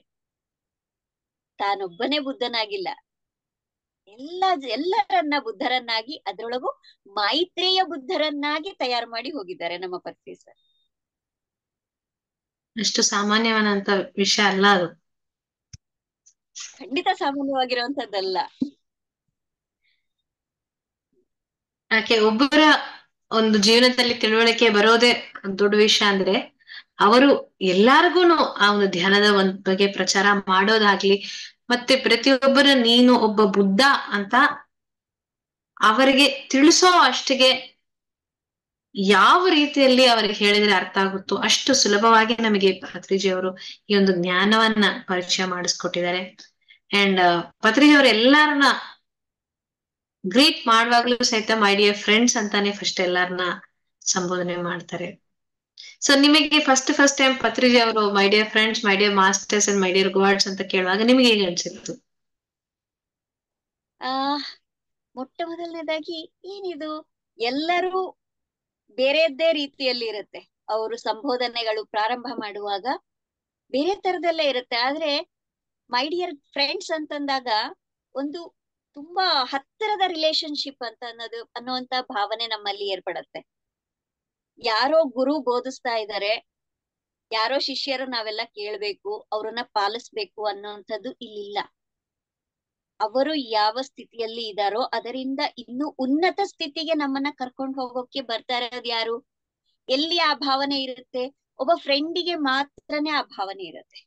ನಿಷ್ಕಲ್ಮಶವಾದ ಮನಸ್ಸಿರುವಂತಹ ಫ್ರೆಂಡ್ ಹತ್ರ ಮಾತ್ರನೇ ಇಂಥ ಅದ್ಭುತ ಭಾವನೆ ಇರೋದಿಕ್ಕೆ ಸಾಧ್ಯ ಆಗುವಂಥದ್ದು. ಮತ್ತೆ ಇಲ್ಲಿ ಆ ಎಲ್ಲ ಬಂಧನಗಳನ್ನ ಬಿಡಿಸಿ ನಮ್ಮನ್ನ, ನಾನು ನಿನ್ನ ಜೊತೆಯಲ್ಲಿದ್ದೀನಿ, ನಾನು ನಿನ್ನ ಕೈ ಹಿಡಿತೀನಿ, ನೀನು ಇನ್ನ ಉನ್ನತ ಸ್ಥಿತಿಗೆ ಬಾ ಅಂತಂದ್ ಹೇಳಿ ಕೈ ಹಿಡಿದು ನಡೆಸ್ಕೊಂಡು ಹೋಗುವಂತ ಒಬ್ಬ ಅದ್ಭುತವಾದ ಫ್ರೆಂಡ್ ನಮ್ಮ ಪತ್ರಿ ಸರ್. ಎಲ್ಲೂ ಯಾವುದೇ ಕಲ್ಮಶ ಇಲ್ಲ, ಯಾವುದೇ ಕೋರಿಕೆಗಳಿಲ್ಲ, ಯಾವುದೇ ಎಕ್ಸ್ಪೆಕ್ಟೇಷನ್ಸ್ ಇಲ್ಲ. ಎಲ್ಲದನ್ನ ಮೀರಿ ನಾನು ನಿನ್ನ ಜೊತೆಯಲ್ಲಿದ್ದೀನಿ, ನಾನು ನಿನ್ನ ಫ್ರೆಂಡ್ ಆಗಿದ್ದೀನಿ, ನಾನು ನಿನ್ನ ಬೆನ್ನೆಲುಬಾಗಿದ್ದೀನಿ, ಆಧ್ಯಾತ್ಮಿಕತೆಯಲ್ಲಿ ನೀನು ಇನ್ನ ಮುಂದೆ ಬಾ ಅನ್ನುವಂತ ಗಟ್ಟಿ ಹೆಜ್ಜೆಯನ್ನ ಇಡಿಸುವಂತ ದೊಡ್ಡ ಫ್ರೆಂಡ್. ಆ ಒಂದು ಭಾವನೆಯನ್ನ ನಮ್ಮೆಲ್ಲರಲ್ಲಿ, ಅದು ಆ ಒಂದು ಮಾತೆ ನಮ್ಮೆಲ್ಲರನ್ನ ಅಷ್ಟು ಪ್ರೇರೇಪಿಸುತ್ತೆ. ನಿಮಗೆ ಪತ್ರಿಜಿ ಅವ್ರ ಜೊತೆ ಇರೋ ಯಾವ್ದೊಂದು ಅನುಭವನ ನಮ್ಮ ಜೊತೆ ಹಂಚ್ಕೊಳಕ್ಕಾಗತ್ತಾ? ಪತ್ರಿ ಸರ್ ಜೊತೆನಲ್ಲಿ ಮೊದ್ಲಿಗೆ ಸ್ವಲ್ಪ ಭಯ ಅನ್ನಿಸ್ತಾ ಇತ್ತು, 1 ಸರ್ತಿ 2 ಸರ್ತಿ ಮೀಟ್ ಆಗೋ ತನಕ. ಆದ್ರೆ ಬರ್ತಾ ಬರ್ತಾ ಏನ್ ಅನ್ನಿಸ್ತಾ ಇತ್ತು, ಅವ್ರು ಯಾವ್ದು ಗುರು ಅಲ್ಲ, ಒಂಥರ ಒಂದು ಹತ್ತಿರದ ರಿಲೇಶನ್ಶಿಪ್. ಈಗ ಹೇಳದ್ವಲ್ಲ, ಫ್ರೆಂಡ್ಸ್ ಹತ್ರ ಇವಾಗ ನಾನು ನೀವು ಫ್ರೆಂಡ್, ನಿಮ್ಮ ಫ್ರೆಂಡ್ ನನಗ್ ಪರಿಚಯ ಇಲ್ಲ, ನಿಮ್ಮ ಫ್ರೆಂಡ್ ಬಂದಿದ್ದಾರೆ, ಅವಾಗ ಸ್ವಲ್ಪ ಹೊತ್ತು ಇರುತ್ತಲ್ವಾ, ಇವ್ರು ನನಗೆ ಅಷ್ಟು ಪರಿಚಯ ಇಲ್ಲ, ಹೆಂಗ್ ಮೂವ್ ಆಗ್ತಾರೋ ಏನೋ, ಹೇಗಿರ್ಬೇಕೋ ಏನೋ ಅನ್ನೋಂತ ಸಣ್ಣ ಒಂದು ಗ್ಯಾಪ್ ಇರುತ್ತಲ್ವಾ. ಆ ಗ್ಯಾಪ್ ನ ತೆಗೆದು ಹಾಕಿದ್ವಿ ಅಂತಂದ್ರೆ ಹೇಗಿರುತ್ತೆ? ಅಲ್ಲಿ ನಿಮ್ ಫ್ರೆಂಡ್ ಬೇರೆ ಅಲ್ಲ, ನನ್ನ ಫ್ರೆಂಡ್ ಬೇರೆ ಅಲ್ಲ, ನಾವೆಲ್ಲರೂ ಒಂದೇ ಅನ್ನೋಂತ ಫೀಲಿಂಗ್ಸ್ ಬಂದೋಗುತ್ತೆ. ಹಾಗೆ ಸ್ಟಾರ್ಟಿಂಗ್ ಅಲ್ಲಿ ಸ್ವಲ್ಪ ಭಯ ಇರ್ತಿತ್ತು ಸರ್ನ ನೋಡಿದ್ರೆ. ಆದ್ರೆ ಆಮೇಲೆ ಅವ್ರನ್ನ ಮಾತಾಡ್ಸಕ್ಕೆ ಎಷ್ಟು ಖುಷಿ ಆಗೋದು ಅಂತಂದ್ರೆ, ಎಷ್ಟು ಅನುಭವಗಳನ್ನ ಹಂಚ್ಕೋಬೇಕು ಅಂತ ಬರ್ತಿದ್ರು ಸಹಿತ ಎಲ್ಲ ಮರ್ತ್ ಹೋಗೋದು. ಎಲ್ಲ ಪತ್ರಿ ಸರ್ ಹತ್ರ ಹೋಗ್ತಿದೀವಿ ಅಂತಂದ್ರೆ ಸಂಪೂರ್ಣ ಮೌನ, ಒಳಗಡೆಯಿಂದ ಏನು ಇರ್ತಿರ್ಲಿಲ್ಲ. ಸರ್ ಯಾವಾಗ ಏನು ಸಮಾಚಾರ ಹೇಳು ಅಂದ್ರೆ ಏನ್ ಹೇಳ್ತಿದ್ದೆ ಗೊತ್ತಿಲ್ಲ, ಪಟ ಪಟ ಪಟ ಪಟ ಎಲ್ಲ ಬರ್ತಾ ಇತ್ತು ಹೊರಗಡೆ. ಅಂದ್ರೆ ಒಳಗಡೆ ಏನು ಇರುತ್ತೆ, ಏನು ಇಲ್ದೇ ಇರೋಂತಹ ಸಮಯದಲ್ಲಿ ಹೊರಗಡೆ ಬರುತ್ತಲ್ಲ, ಅದು ಪರಿಶುದ್ಧವಾದ ಮಾತಾಗಿರುತ್ತೆ. ಆ ಪರಿಶುದ್ಧತೆಯನ್ನ ನಮಗೆ ನಾವು ಕಂಡುಕೊಳ್ಳೋದಕ್ಕೆ ಒಂದು ಮಾರ್ಗ ತೋರ್ಸ್ಕೊಟ್ಟಂತವ್ರು ಪತ್ರಿ ಸರ್. ಹಾಗಾಗಿ ನನ್ನ ಅಂತರಂಗದ ಗೆಳೆಯ ಅಂತಂದ್ರೆ ನಾನು ಹೇಳ್ಕೊಳಕ್ ಇಷ್ಟಪಡ್ತೀನಿ. ಹೆಚ್ಚು ಯಾರ ಹತ್ರ ಹೇಳ್ಕೊಳ್ತೀವಿ? ಫ್ರೆಂಡ್ಸ್ ಹತ್ರ. ಹಾಗೇನೆ ಆತ ಪ್ರತಿ ಸಾರ್ತಿ ನನಗ್ ಸಿಕ್ಕದಲ್ಲೇ ಇರಬಹುದು, ಆದ್ರೆ ಅಂತರಂಗದಲ್ಲಿ ಅವ್ರನ್ನ ಕೂರಿಸ್ಕೊಂಡಾಗ ಆ ಅಂತರಂಗದಲ್ಲೇ ಕೇಳ್ತಾ ಇರ್ತಾರ ಅವ್ರು. ಅನುಕ್ಷಣ ಅನುಕ್ಷಣ ಅನುಕ್ಷಣ ಯಾವಾಗ್ಲೂ ಅವ್ರ ಜೊತೆಯಲ್ಲಿರುವಂತ ಅನುಭವವನ್ನ ಪಡಿತಾ ಇದ್ದೆ.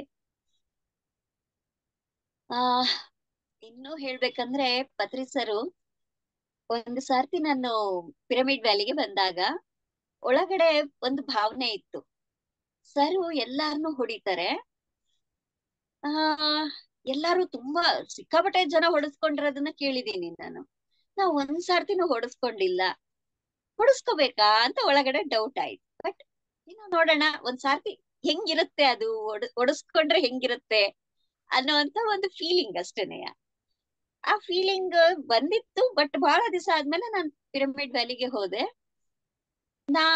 ಪಿರಮಿಡ್ ವ್ಯಾಲಿಲಿ ನಡ್ಕೊಂಡು ಹೋಗ್ತಾ ಇದ್ರಿ, ಎದುರುಗಡೆಯಿಂದ ಸರ್ ಬಂದ್ರು. ಸರ್ ಬಂದು ನನ್ ಕೈಯಲ್ಲಿ ಒಂದು ಬುಕ್ ಇತ್ತು, ಯಾವ ಬುಕ್ ಜ್ಞಾಪಕ ಇಲ್ಲ, ಆ ಬುಕ್ ಇತ್ತು ಕೈಯಲ್ಲಿ ಒಂದು.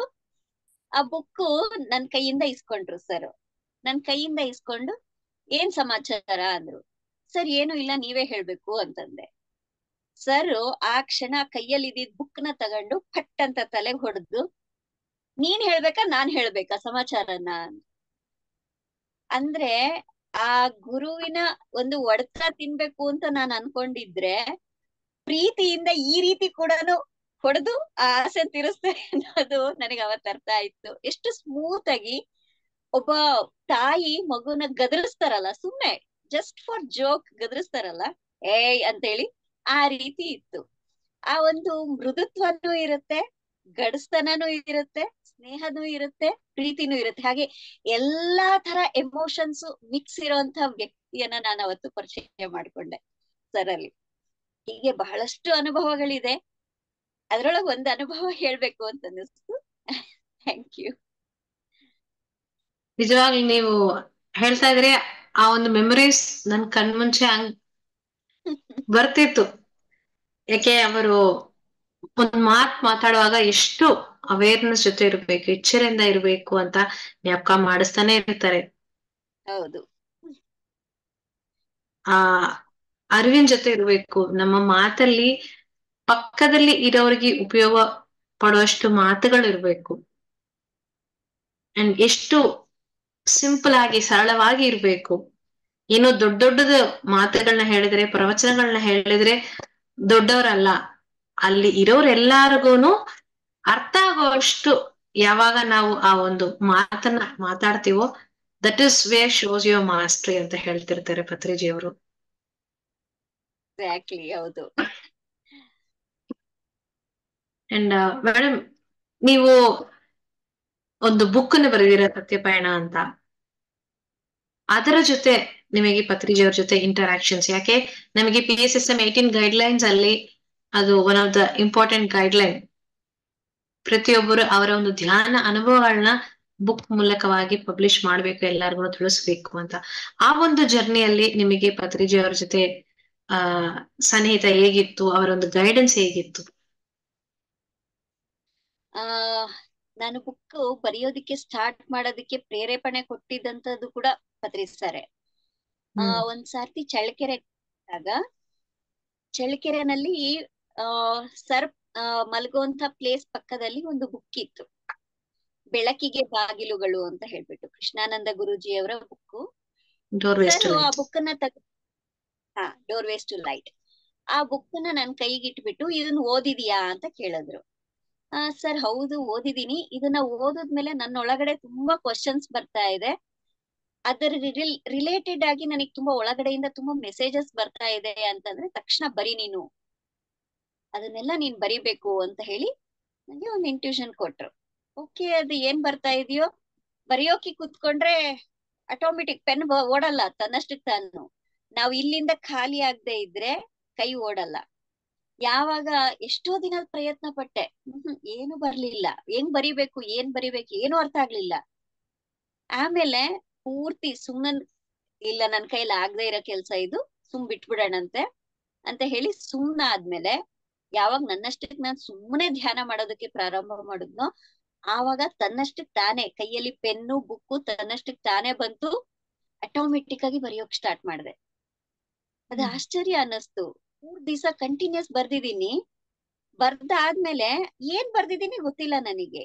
3 ಡೇಸ್ ಆದ್ಮೇಲೆ ಏನ್ ಬರ್ದಿದೀನಿ ನಾನು ಅಂತ ಓದ್ಬೇಕು ಅಂತ ಅನ್ನಿಸ್ತು. ಆವಾಗ ಓದಿದ್ರೆ ಅದ್ಭುತವಾದ ಮೆಸೇಜಸ್, ಅತ್ರಿ ಮಹರ್ಷಿ ಮತ್ತೆ ಭೃಗು ಮಹರ್ಷಿ ಅವರು ಇಬ್ರು ಸೇರ್ಕೊಂಡು ಅದ್ಭುತವಾದ ಮೆಸೇಜಸ್ ಕೊಡ್ತಾ ಇದ್ದಾರೆ. ಹೇಗೆ ಹುಟ್ಟುತ್ತೀವಿ ನಾವು, ಹೇಗೆ ಬದುಕನ್ನ ನಡೆಸ್ತೀವಿ, ಹೇಗೆ ನಮ್ಮ ಮೇಲ್ನೋಟಕ್ಕೆ ನಾವು ಒಬ್ಬ ಗರ್ಭಿಣಿ ಅಂತಾನೇನೋ ನೋಡ್ತೀವಿ, ಗರ್ಭಿಣಿ ಸ್ತ್ರೀಯ ಒಳಗಡೆ ಆ ಮಗುವಿನ ಪ್ರಿಪ್ರೇಷನ್ ಹೇಗಾಗತ್ತೆ, ಆ ಮಗುವಿನ ಅಂಗಾಂಗಗಳು ಹೇಗೆ ತಯಾರಾಗುತ್ತೆ. ನಾವ್ ಇಲ್ಲಿ ಒಳಗಡೆ ಮಾತ್ರ ನಾವು ಫಿಸಿಕಲ್ ಆಗಿ ನಾವು ಅದನ್ನ ಸ್ಕ್ಯಾನ್ ಮಾಡಿ ನೋಡ್ಕೊಳ್ತೀವಿ ಹೇಗ್ ಬೆಳವಣಿಗೆ ಇದೆ ಅಂತಂದು, ಆದ್ರೆ ಆ ಬೆಳವಣಿಗೆ ಹಿಂದೆ ಎಷ್ಟು ಜನರ ಕೆಲ್ಸ ಇದೆ. ಇವಾಗ ನಾವ್ ಒಂದ್ ಮೂವಿ ನೋಡ್ತೀವಿ, ಮೂವಿ ಏನ ಪರದೆ ಮೇಲೆ ಮಾತ್ರ ನಮಗ್ ನೋಡ್ತೀವಿ, ಹೀರೋ ಹೀರೋಯಿನ್ ಆಕ್ಟಿಂಗು, ಸಾಂಗ್ಸ್ ಇವ್ ಮಾತ್ರ ಅನ್ಕೊಳ್ತೀವಿ ನಾವು.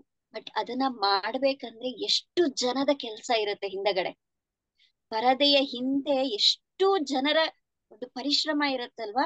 ಅದೇ ತರದಲ್ಲಿ ನಾವು ಒಬ್ಬ ಗರ್ಭಿಣಿ ಆದಾಗ, ಒಂದು ಮಗುವಿಗೆ ಜನ್ಮ ಕೊಟ್ಟಾಗ ಅಷ್ಟು ತರದಲ್ಲಿ ಕೆಲ್ಸಗಳು ನಡೀತಾ ಇರತ್ತೆ. ಅದನ್ನೆಲ್ಲ ವಿವರಿಸಿ ವಿವರಿಸಿ ಆ ವಿವರಣೆಗಳನ್ನ ನನಗೆ ಕೊಡ್ತಾ ಇದ್ರೆ ಬಹಳ ಅದ್ಭುತ ಅನ್ನಿಸ್ತಾ ಇತ್ತು ನನಗೆ. ಆ ಹುಟ್ಟು ಸಾವಿನದ್ದು ಬರೆದ ನಂತರ 7 ಚಕ್ರಗಳಿದೆ ಅಂತ ನಾವು ಅನ್ಕೊಂಡಿದ್ವಿ. ನಮ್ಮ ಶರೀರದಲ್ಲಿ 7 ಚಕ್ರಗಳಿದೆ, 7ನೆಯ ಸ್ಥಿತಿಯನ್ನೇ ಸಹಸ್ರಾರ ಅಂತ ಹೇಳ್ತಾರೆ ಅಂತ ಹೇಳಿ. ಆದ್ರೆ ಈ ಪುಸ್ತಕದಲ್ಲಿ ಅತ್ರಿ ಮಹರ್ಷಿ ಮತ್ತೆ ಭೃಗು ಮಹರ್ಷಿಗಳು 7 ಮಾತ್ರ ಅಲ್ಲ, ಅದರ ನಂತರ ಇನ್ನ 5 ಇದೆ. ಇನ್ನ 5 ಚಕ್ರಗಳಿದೆ. ಒಟ್ಟು 12 ಚಕ್ರಗಳು ನಮ್ಮ ಶರೀರದಲ್ಲಿದೆ ಅನ್ನುವಂತಹ ಅದ್ಭುತವಾದ ಮೆಸೇಜ್ ಅನ್ನ ಕೊಟ್ಟಾಗ ನಾನ್ ಪತ್ರಿ ಸರ್ ಹತ್ರ ತಗೊಂಡೋಗಿ ತೋರಿಸ್ದೆ. ಸರ್, ಈ ತರ ಬರ್ತಾ ಇದೆ ಮೆಸೇಜಸ್ ವಿತ್ ಫಿಗರ್, ಆ ಚಿತ್ರಗಳು, ಆ ಚಕ್ರಗಳ ಚಿತ್ರ ಕೂಡ ಹೇಗಿರುತ್ತೆ ಅನ್ನೋಂಥದ್ದನ್ನ ಒಳಗಡೆಯಿಂದ ಇಂಟ್ಯೂಷನ್ ಕೊಟ್ಟು ಅದನ್ನ ರೆಡಿ ಮಾಡಿಸಿದ್ರು. ಸರಿಗೆ ತಗೊಂಡು ಕೊಟ್ರೆ, ಇದಾದಷ್ಟು ಬೇಗ ಈ ಪುಸ್ತಕ ಹೊರಗಡೆ ಬರ್ಲೇಬೇಕು. ನಿನ್ನ ಸರಿಗೆ ಗೊತ್ತು, ನಾನು ಒಬ್ಳನ್ನೇ ಬಿಟ್ರೆ ನಾನ್ ಯಾವತ್ತಿಗೂ ಮಾಡದೇ ಇರೋಂತವಳು ಅಂತ ಹೇಳಿ ನಾಗೇಂದ್ರ ಸರ್, ಚಳ್ಳಕೆರೆ ನಾಗೇಂದ್ರ ಸರಿಗೆ ಆ ಜವಾಬ್ದಾರಿಯನ್ನು ಕೊಟ್ರು. ಈ ಪುಸ್ತಕ ಚಳ್ಳಕೆರೆ ಪಿರಮಿಡ್ ಓಪನಿಂಗ್ ಅಲ್ಲಿ ಓಪನ್ ಆಗ್ಬೇಕು ಈ ಪುಸ್ತಕ, ಅದ್ರ ಸಂಪೂರ್ಣ ಜವಾಬ್ದಾರಿಯನ್ನು ನೀನೇ ತೆಗೆದುಕೋಬೇಕು ಅಂತ ಹೇಳಿ. ಆಗ ಅವ್ರು ಪದೇ ಪದೇ ಫೋನ್ ಮಾಡೋದು, ಅಮ್ಮ ಆಯ್ತಾ ಬುಕ್ಕು, ಆಯ್ತಾ ಬುಕ್ಕು, ಬರದ್ಯಾ ಪೂರ್ತಿ ಅಂತ ಹೇಳಿ ಸ್ವಲ್ಪ ಫೋರ್ಸ್. ಯಾಕೆಂದ್ರೆ ನಾವು ಮಕ್ಕಳ ಆಟ ಗೊತ್ತಲ್ಲ, ಸೋಂಬಾರಿತನ ಮಾಡ್ತೀವಿ ಈ ತರ ಎಲ್ಲ. ಹಾಗೆ ಅವರನ್ನ ಸ್ವಲ್ಪ ಹೇಗೆ ಯಾರ ಕಡೆಯಿಂದ ಇಂಜೆಕ್ಷನ್ ಕೊಡ್ಸಿದ್ರೆ ನಾವು ಸರಿ ಹೋಗ್ತೀವಿ ಅನ್ನೋದು ಪತ್ರಿ ಸರಿಗೆ ತುಂಬಾ ಚೆನ್ನಾಗ್ ಗೊತ್ತಿರುತ್ತೆ. ಹಾಗಾಗಿ ಅವರ ಒಂದು ಒಡನಾಟದಲ್ಲಿ ಈ ಪುಸ್ತಕ ಆದಷ್ಟು ಬೇಗ ಹೊರಗಡೆ ಬರ್ಬೇಕು ಅಂತ ಹೇಳಿ ಒಂದು ಪ್ರಯತ್ನವನ್ನ ಮಾಡಿ ನಾವೆಲ್ಲರೂ ಕೂಡ ಆ ಪುಸ್ತಕ ಹೊರಗಡೆ ಬರುವಂತ ಒಂದು ಪ್ರಯತ್ನ ನಡೀತು. ಈ ಪುಸ್ತಕದ ಹೆಸರು ಇಡುವಾಗ ಕೂಡ ಅದ್ಭುತ. ಸರಿಗೆ ಪುಸ್ತಕ ತೆಗೆದುಕೊಂಡು ಹೋಗಿ ಕೊಟ್ಟೆ. ಏನ್ ಹೆಸರು, ಈ ಪುಸ್ತಕಕ್ಕೆ ಏನ್ ಹೆಸರು ಇಡ್ಬೇಕು ಅಂತ ಕೇಳಿದ್ರು. ಪಯಣ ಅಂತ ಹೇಳ್ದೆ ನಾನು. ಪಯಣ ಅಂದ್ರೆ ಏನು ಪಯಣ ಅಂದ್ರೆ ಜರ್ನಿ. ಏನ್ ಜರ್ನಿ ಅಂತ ಕೇಳಿದ್ರು. ಒಳಗಡೆಯಿಂದ ಸರ್ ಸತ್ಯ ಪಯಣ ಅಂದೆ. ಆಮೇಲೆ ಸತ್ಯ ಪಯಣ ಓಕೆ, ಇನ್ನೂ ಸಮಾಧಾನ ಆಗಿಲ್ಲ. ಸರ್ ಇನ್ನೊಂದು ಸಬ್ ಟೈಟಲ್ ಬಂದಿದೆ, ಬೆಳಕಿನಿಂದ ಬೆಳಕಿನೆಡೆಗೆ, ಫ್ರಮ್ ಲೈಟ್ ಟು ಲೈಟ್. ಅದನ್ನ ಹೇಳಿದಾಗ ಸರಿಗೆ ಬಹಳ ಖುಷಿ ಆಯ್ತು. ಎಸ್, ಬೆಳಕಾಗಿದ್ದೀವಿ, ಮತ್ತೆ ಬೆಳಕಿನ ಕಡೆಗೆ ನಮ್ಮ ಪ್ರಯಾಣ ಹೇಗೆ ಇರ್ಬೇಕು ಅನ್ನೋದನ್ನ ಸೂಚಿಸುತ್ತೆ.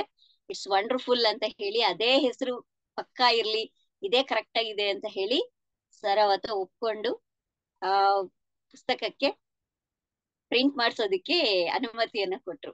ಮತ್ತೆ ಆ ಪುಸ್ತಕಕ್ಕೆ ಮುನ್ನುಡಿಯನ್ನ ಬರ್ಕೊಡಿ ಅಂತ ಸರ್ಗೆ ಕೊಟ್ರೆ, ಸರ್ 3 pages ಅಲ್ಲಿ ಸಮಥಿಂಗ್ ಬರ್ಕೊಟ್ಟಿದ್ದಾರೆ, ಸಮ್ ಸೆಂಟೆನ್ಸಸ್. ಸರ್ ಅಕ್ಷರ ನನಗೆ ಅರ್ಥ ಆಗ್ಲಿಲ್ಲ.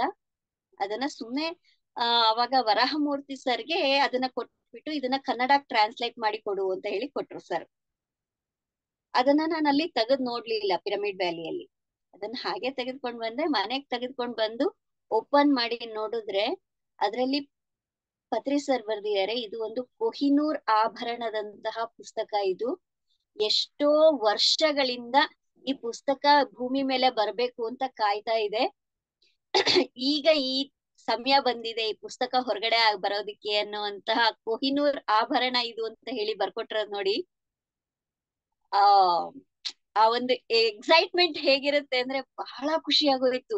ಅಂತ ಕೊಹಿನೂರ್ ವಜ್ರ ಅಂದ್ರೇನ ನಾವ್ ಎಷ್ಟು ಇದ್ ಮಾಡ್ತೀವಿ, ಅಂತದ್ರಲ್ಲಿ ಕೊಹಿನೂರ್ ಆಭರಣಕ್ಕೆ ಹೋಲಿಸಿದ್ದಾರೆ ಆ ಪುಸ್ತಕನ. ಅಂದ್ರೆ ಅದ್ರೊಳಗೆ ಇರುವಂತಹ ಮೆಸೇಜಸ್ ಎಷ್ಟು ವ್ಯಾಲ್ಯೂಬಲ್ ಅನ್ನೋದು ನನಗೆ ಅವಾಗ ಅರ್ಥ ಆಯ್ತು.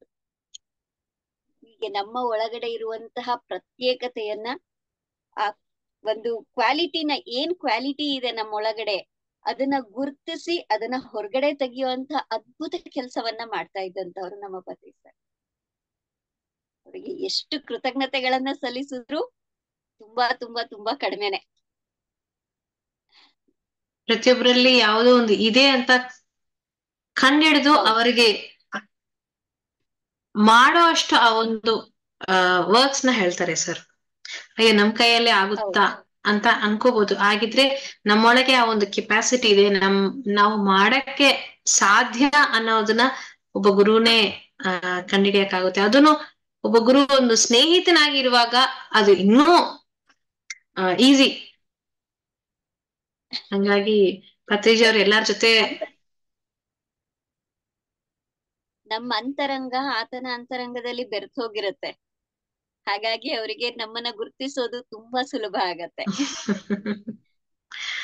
ಹೌದು ಹೌದು. ಸೊ ಈಗ ಪತ್ರಿಜಿ ಅವರು ಬಾಡಿ ವೇಕೇಟ್ ಆಗಿದ್ಮೇಲೆ ಆ ಒಂದು ಕಾನ್ಶಿಯಸ್ ಆಗ್ಲಿ ಅಥವಾ ಇವಾಗ್ಲೂ ಎಷ್ಟೊಂದ್ ಜನ ಧ್ಯಾನದಲ್ಲಿ ಕನೆಕ್ಟ್ ಆಗ್ತಾ ಇದೀವಿ ಅಂತ ಹೇಳ್ತಿರ್ತಾರೆ. ಅವರ ಒಂದು ಸೇವೆ ಅಂದ್ರೆ ಈ ಸ್ಪಿರಿಚುವಲ್ ವರ್ಕ್ಸ್ ಅನ್ನೋದು ಈ ಭೂಮಿ ಮೇಲೆ ಇನ್ನು ಹೇಗೆ ನಡೀತಾ ಇದೆ, ಈ ತರ ನಡೀಬೇಕು ಅಂತ ನಿಮ್ಗೆ ಅದರ ಬಗ್ಗೆ ಏನಾದ್ರು ಒಂದು ಮೆಸೇಜಸ್? ಖಂಡಿತ. ಇವಾಗ ಅಟ್ ಪ್ರೆಸೆಂಟ್ ಏನ್ ಹೇಳ್ತಾರೆ ಅಂದ್ರೆ, ಒಬ್ಬ ಮಹಾತ್ಮ ಶರೀರದಲ್ಲಿ ಇದ್ದು ಮಾಡುವುದಕ್ಕಿಂತ 100 ಪಟ್ಟು ಜಾಸ್ತಿ ಶರೀರ ಬಿಟ್ಟ ಮೇಲೆ ಮಾಡ್ತಾರಂತೆ. 100 ಪಟ್ಟು ಜಾಸ್ತಿ ಈಗ ಕೆಲಸ ನಡೀತಾ ಇದೆ. ಅಂದ್ರೆ ಪತ್ರಿ ಸರ್ ಇದ್ದಾಗ ಬಹಳಷ್ಟು ಜನ ಧ್ಯಾನಿಗಳಾಗಿದ್ವಿ, ಇಲ್ಲ ಅಂತ ಇಲ್ಲ.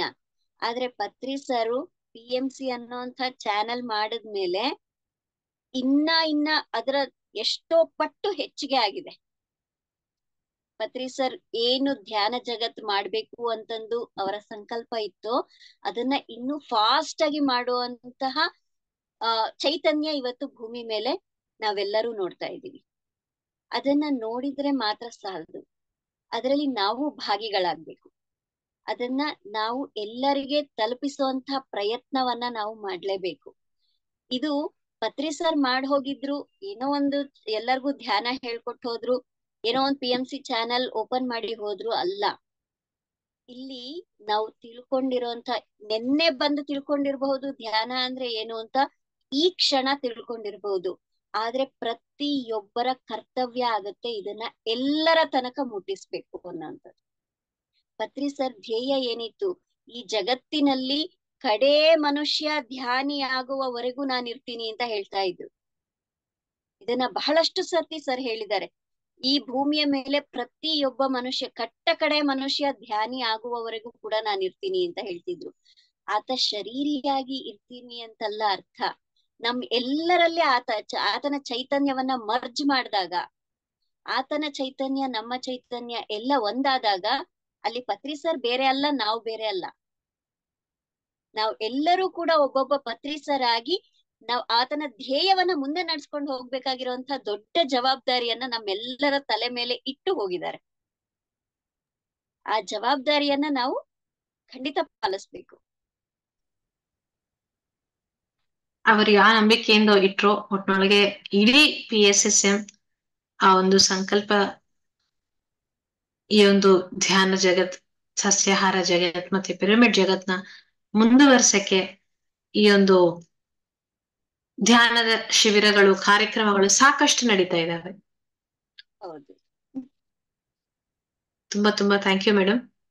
ನಿಮ್ಮ ಒಂದು ಅನುಭವಗಳು ಹಾಗೆ ಬುಕ್ಕು ಬರೆಯೋದ್ರಿಂದ, ಅಂದ್ರೆ ಒಬ್ಬರಿಗೆ ಅವರ ಒಂದು ಲೈಫ್ ಪರ್ಪಸ್ ಏನು, ಅವರ ಒಂದು ಕಂಪ್ಲೀಷನ್ ಪರ್ಪಸ್ ಆಫ್ ಲೈಫ್ ನ ಹೇಗೆ ಅದನ್ನ ಕಂಪ್ಲೀಟ್ ಮಾಡ್ಕೋಬೇಕು ಅಂತ ನಮಗೆ ಯಾವಾಗ್ಲೂ ಸದಾ ನೆನಪು ಮಾಡ್ತಾನೆ ಇರ್ತಾರೆ ಪತ್ರಿಜಿ ಅವರು. ಯಾಕೆ ಒಬ್ಬ ಆತ್ಮ ಇಲ್ಲಿ ಬಂದ್ಮೇಲೆ ಮರೆದ್ರೇನು ಸಹಿತ ಒಬ್ಬ ಗುರುಗೆ ಖಂಡಿತ ಅದು ಜ್ಞಾಪಕ ಮಾಡೋ ಅಷ್ಟು ಒಂದು ಧರ್ಮ ಅಂತಾನೆ ಹೇಳ್ಬೋದು. ಹಾಗಿದ್ರೆ ಅದನ್ನ ನಮಗೆ ಅತ್ಯಂತ ಸುಲಭವಾಗಿ ಹೇಳ್ತಿರ್ತಾರೆ. ಅದು ಮಾಡಿದ ಮೇಲೆ ಹೌದಾ ನಾವೆಲ್ಲ ಇಷ್ಟು ಮಾಡಿದೀವ ಅಂತ ನಮಗೆ ನಮ್ಮ ಮೇಲೆ ಒಂದು ಸಂದೇಹ ಬರ್ಬೋದು. ಅಷ್ಟು ಪ್ರೀತಿಯಿಂದ ಅಷ್ಟು ಸುಲಭವಾಗಿ ಈ ಒಂದು ಧ್ಯಾನ ಮಾರ್ಗದಲ್ಲಿ ನಮ್ಮ ಒಂದು ಜೀವನವನ್ನ ಮುಂದುವರ್ಸಕ್ಕೆ ಬ್ರಹ್ಮರ್ಷಿ ಪತ್ರಿಜಿ ಅವರು ಎಷ್ಟೋ ಒಂದು ಪ್ರೇರಣೆ ಮಾಡಿದ್ದಾರೆ ಅಂತಾನೆ ಹೇಳ್ಬೇಕು. ಇವತ್ತು ನಾವು ನಿಮ್ಮ ಮಾತಲ್ಲಿ ಪತ್ರಿಜಿ ಅವರು ಒಬ್ಬ ಮೈತ್ರೇಯ ಬುದ್ಧ ಅಂತ ಒಂದು ಟಾಪಿಕ್ ಅಲ್ಲಿ ಹೊಸ ವಿಷಯಗಳನ್ನ ತಿಳ್ಕೊಂಡಿದೀವಿ. ಅಂದ್ರೆ ನಾವು ಯಾವ್ದಾದ್ರು ಒಂದು ಅನ್ಕೊಂಡಿದ್ರೆ ಅದನ್ನ ಹೇಗೆ ಅವರು ಫುಲ್ಫಿಲ್ ಮಾಡ್ತಾರೆ ಅನ್ನೋ ರೀತಿಯಿಂದ ನಮ್ಮನ್ನ ಒಂದು ಇನ್ಸ್ಪೈರ್ ಮಾಡಿ ನಮ್ಮ ಗೋಲ್ ಆಫ್ ಲೈಫ್ಗೆ ಮುಂದುವರ್ಸಕ್ಕೆ ಇಷ್ಟೋ ಒಂದು ಇನ್ಸಿಡೆಂಟ್ಸ್. ಸೊ ಮಾಸ್ಟರ್ಸ್, ಇದೇ ತರ ನಾವು ಪ್ರತಿದಿನವೂ ಒಬ್ಬೊಬ್ಬ ಪಿರಮಿಡ್ ಮಾಸ್ಟರ್ ಕಡೆಯಿಂದ ಅವರ ಒಂದು ಅನುಭವಗಳ ರೀತಿಯಲ್ಲಿ ಬ್ರಹ್ಮರ್ಷಿ ಪತ್ರಿಜಿ ಅವರ ಜೊತೆ ಇರೋ ಅನುಭವಗಳನ್ನ ನಾವು ತಿಳ್ಕೊಳ್ತಾ ಬರ್ತೀವಿ. ಅಂಡ್ ನಾಳೆ 2ನೇ ದಿನ ಪತ್ರಿಜಿ ಅವರು ಒಬ್ಬ ಪಿರಮಿಡ್ ಎಂತೂಸಿಯಾಸ್ಟ್. ಅಂದ್ರೆ ನನ್ನ ಹಿಂದೆಗಡೆ ಇವಾಗ ನೀವು ಪಿಕ್ಚರ್ ನೋಡ್ಬೋದು ಪಿರಮಿಡ್ ವ್ಯಾಲಿನ. PSSM pyramid spiritual societies movement ಅಂತ ಹೇಳ್ತೀವಿ. ಅದರಲ್ಲಿ ಪಿರಮಿಡ್ ಅಂದ್ರೆ ಏನು, ಪಿರಮಿಡ್ ಇಂದ ಧ್ಯಾನನ ಹೇಗೆ ಹೆಚ್ಚಕ್ಕಾಗುತ್ತೆ, ಒಬ್ಬ ಪಿರಮಿಡ್ ನ ಕಟ್ಟಬೇಕು ಅಂದ್ರೆ ಅವರು ಎಷ್ಟು ಪ್ರಯತ್ನವನ್ನ ಮಾಡಿಸಿದ್ರು, ಹಾಗೆ ಎಷ್ಟು ಮೆಗಾ ಪಿರಮಿಡ್ಸ್ ಇದಾವೆ, ಸುಮಾರು ಒಂದು 30,000 ಪಿರಮಿಡ್ಗಳಿದಾವೆ PSSM ಕಡೆಯಿಂದ. ಅದರ ಎಲ್ಲಾದ ಬಗ್ಗೆನೂ ನಮಗೆ ವಿವರವನ್ನ ಕೊಡಕ್ಕೆ ನಮ್ಮ ಪ್ರಸಾದ್ ಸರ್ ಅವರು ನಾಳೆ ಪತ್ರಿಜಿ ಅವರ ಬಗ್ಗೆ ಪಿರಮಿಡ್ ಕನ್ಸ್ಟ್ರಕ್ಷನ್ಸ್ ಮತ್ತೆ ಪಿರಮಿಡ್ ಬಗ್ಗೆ ನಮಗೆ ಏನೇನೆಲ್ಲ ವಿಷಯಗಳನ್ನ ತಿಳಿಸ್ಬೇಕು ಅವೆಲ್ಲಾನು ನಾಳೆ ಒಂದು ಸೆಷನ್ ಅಲ್ಲಿ ನಾವು ತಿಳ್ಕೊಳ್ತೀವಿ. ಹಾಗೆ ನಿಮಗೆ ಈ ಒಂದು ಚಾಟ್ ಬಾಕ್ಸ್ ಅಲ್ಲಿ ವಾಟ್ಸ್ಆಪ್ ಲಿಂಕ್ ಇದೆ. ನಿಮ್ಗೆ ಯಾವುದೇ ಒಂದು ಡೌಟ್ಸ್ ಕೇಳ್ಬೇಕಂದ್ರೇನು ಸಹಿತ, ಮತ್ತೆ ಈ ಒಂದು ಪ್ರೋಗ್ರಾಮ್ ಬಗ್ಗೆ ನೆಕ್ಸ್ಟ್ ಡೇ ಏನೇನ್ ಸೆಷನ್ಸ್ ಇರ್ತಾವಂತೆ ಎಲ್ಲಾನು ಆ ಒಂದು ವಾಟ್ಸ್ಆಪ್ ಗ್ರೂಪ್ ಅಲ್ಲಿ ಅಪ್ಡೇಟ್ ಮಾಡ್ತಾ ಇರ್ತೀವಿ. ಸೊ ಆ ಲಿಂಕ್ ನಲ್ಲಿ ನೀವು ಆ ವಾಟ್ಸ್ಆಪ್ ಗ್ರೂಪ್ ಗೆ ಜಾಯಿನ್ ಮಾಡ್ಬೋದು. Rupa madam, so can we take some question answers? Yeah ma'am. So ಮಿತ್ರರೇ, ಯಾರಾದ್ರೂ ಏನಾದ್ರು ಕ್ವೆಶನ್ಸ್ ಕೇಳಬೇಕು ಅಂದ್ರೆ ನೀವು ಹ್ಯಾಂಡ್ ರೈಸ್ ಮಾಡಬಹುದು. We will unmute you. Rupa madam ಅವ್ರ ಜೊತೆ ಮಾತಾಡ್ಬೋದು. ಈ ಒಂದು program session recording Pyramid Valley YouTube channel ಅಲ್ಲಿ ಇದನ್ನ ರೆಕಾರ್ಡ್ ಮಾಡಿರೋದನ್ನ ಅಪ್ಲೋಡ್ ಮಾಡ್ತೀವಿ. ಆ ಒಂದು ಯೂಟ್ಯೂಬ್ ಅಲ್ಲಿ ನೀವು ಈ ಒಂದು ಸೆಷನ್ ನ ಕೇಳಬಹುದು.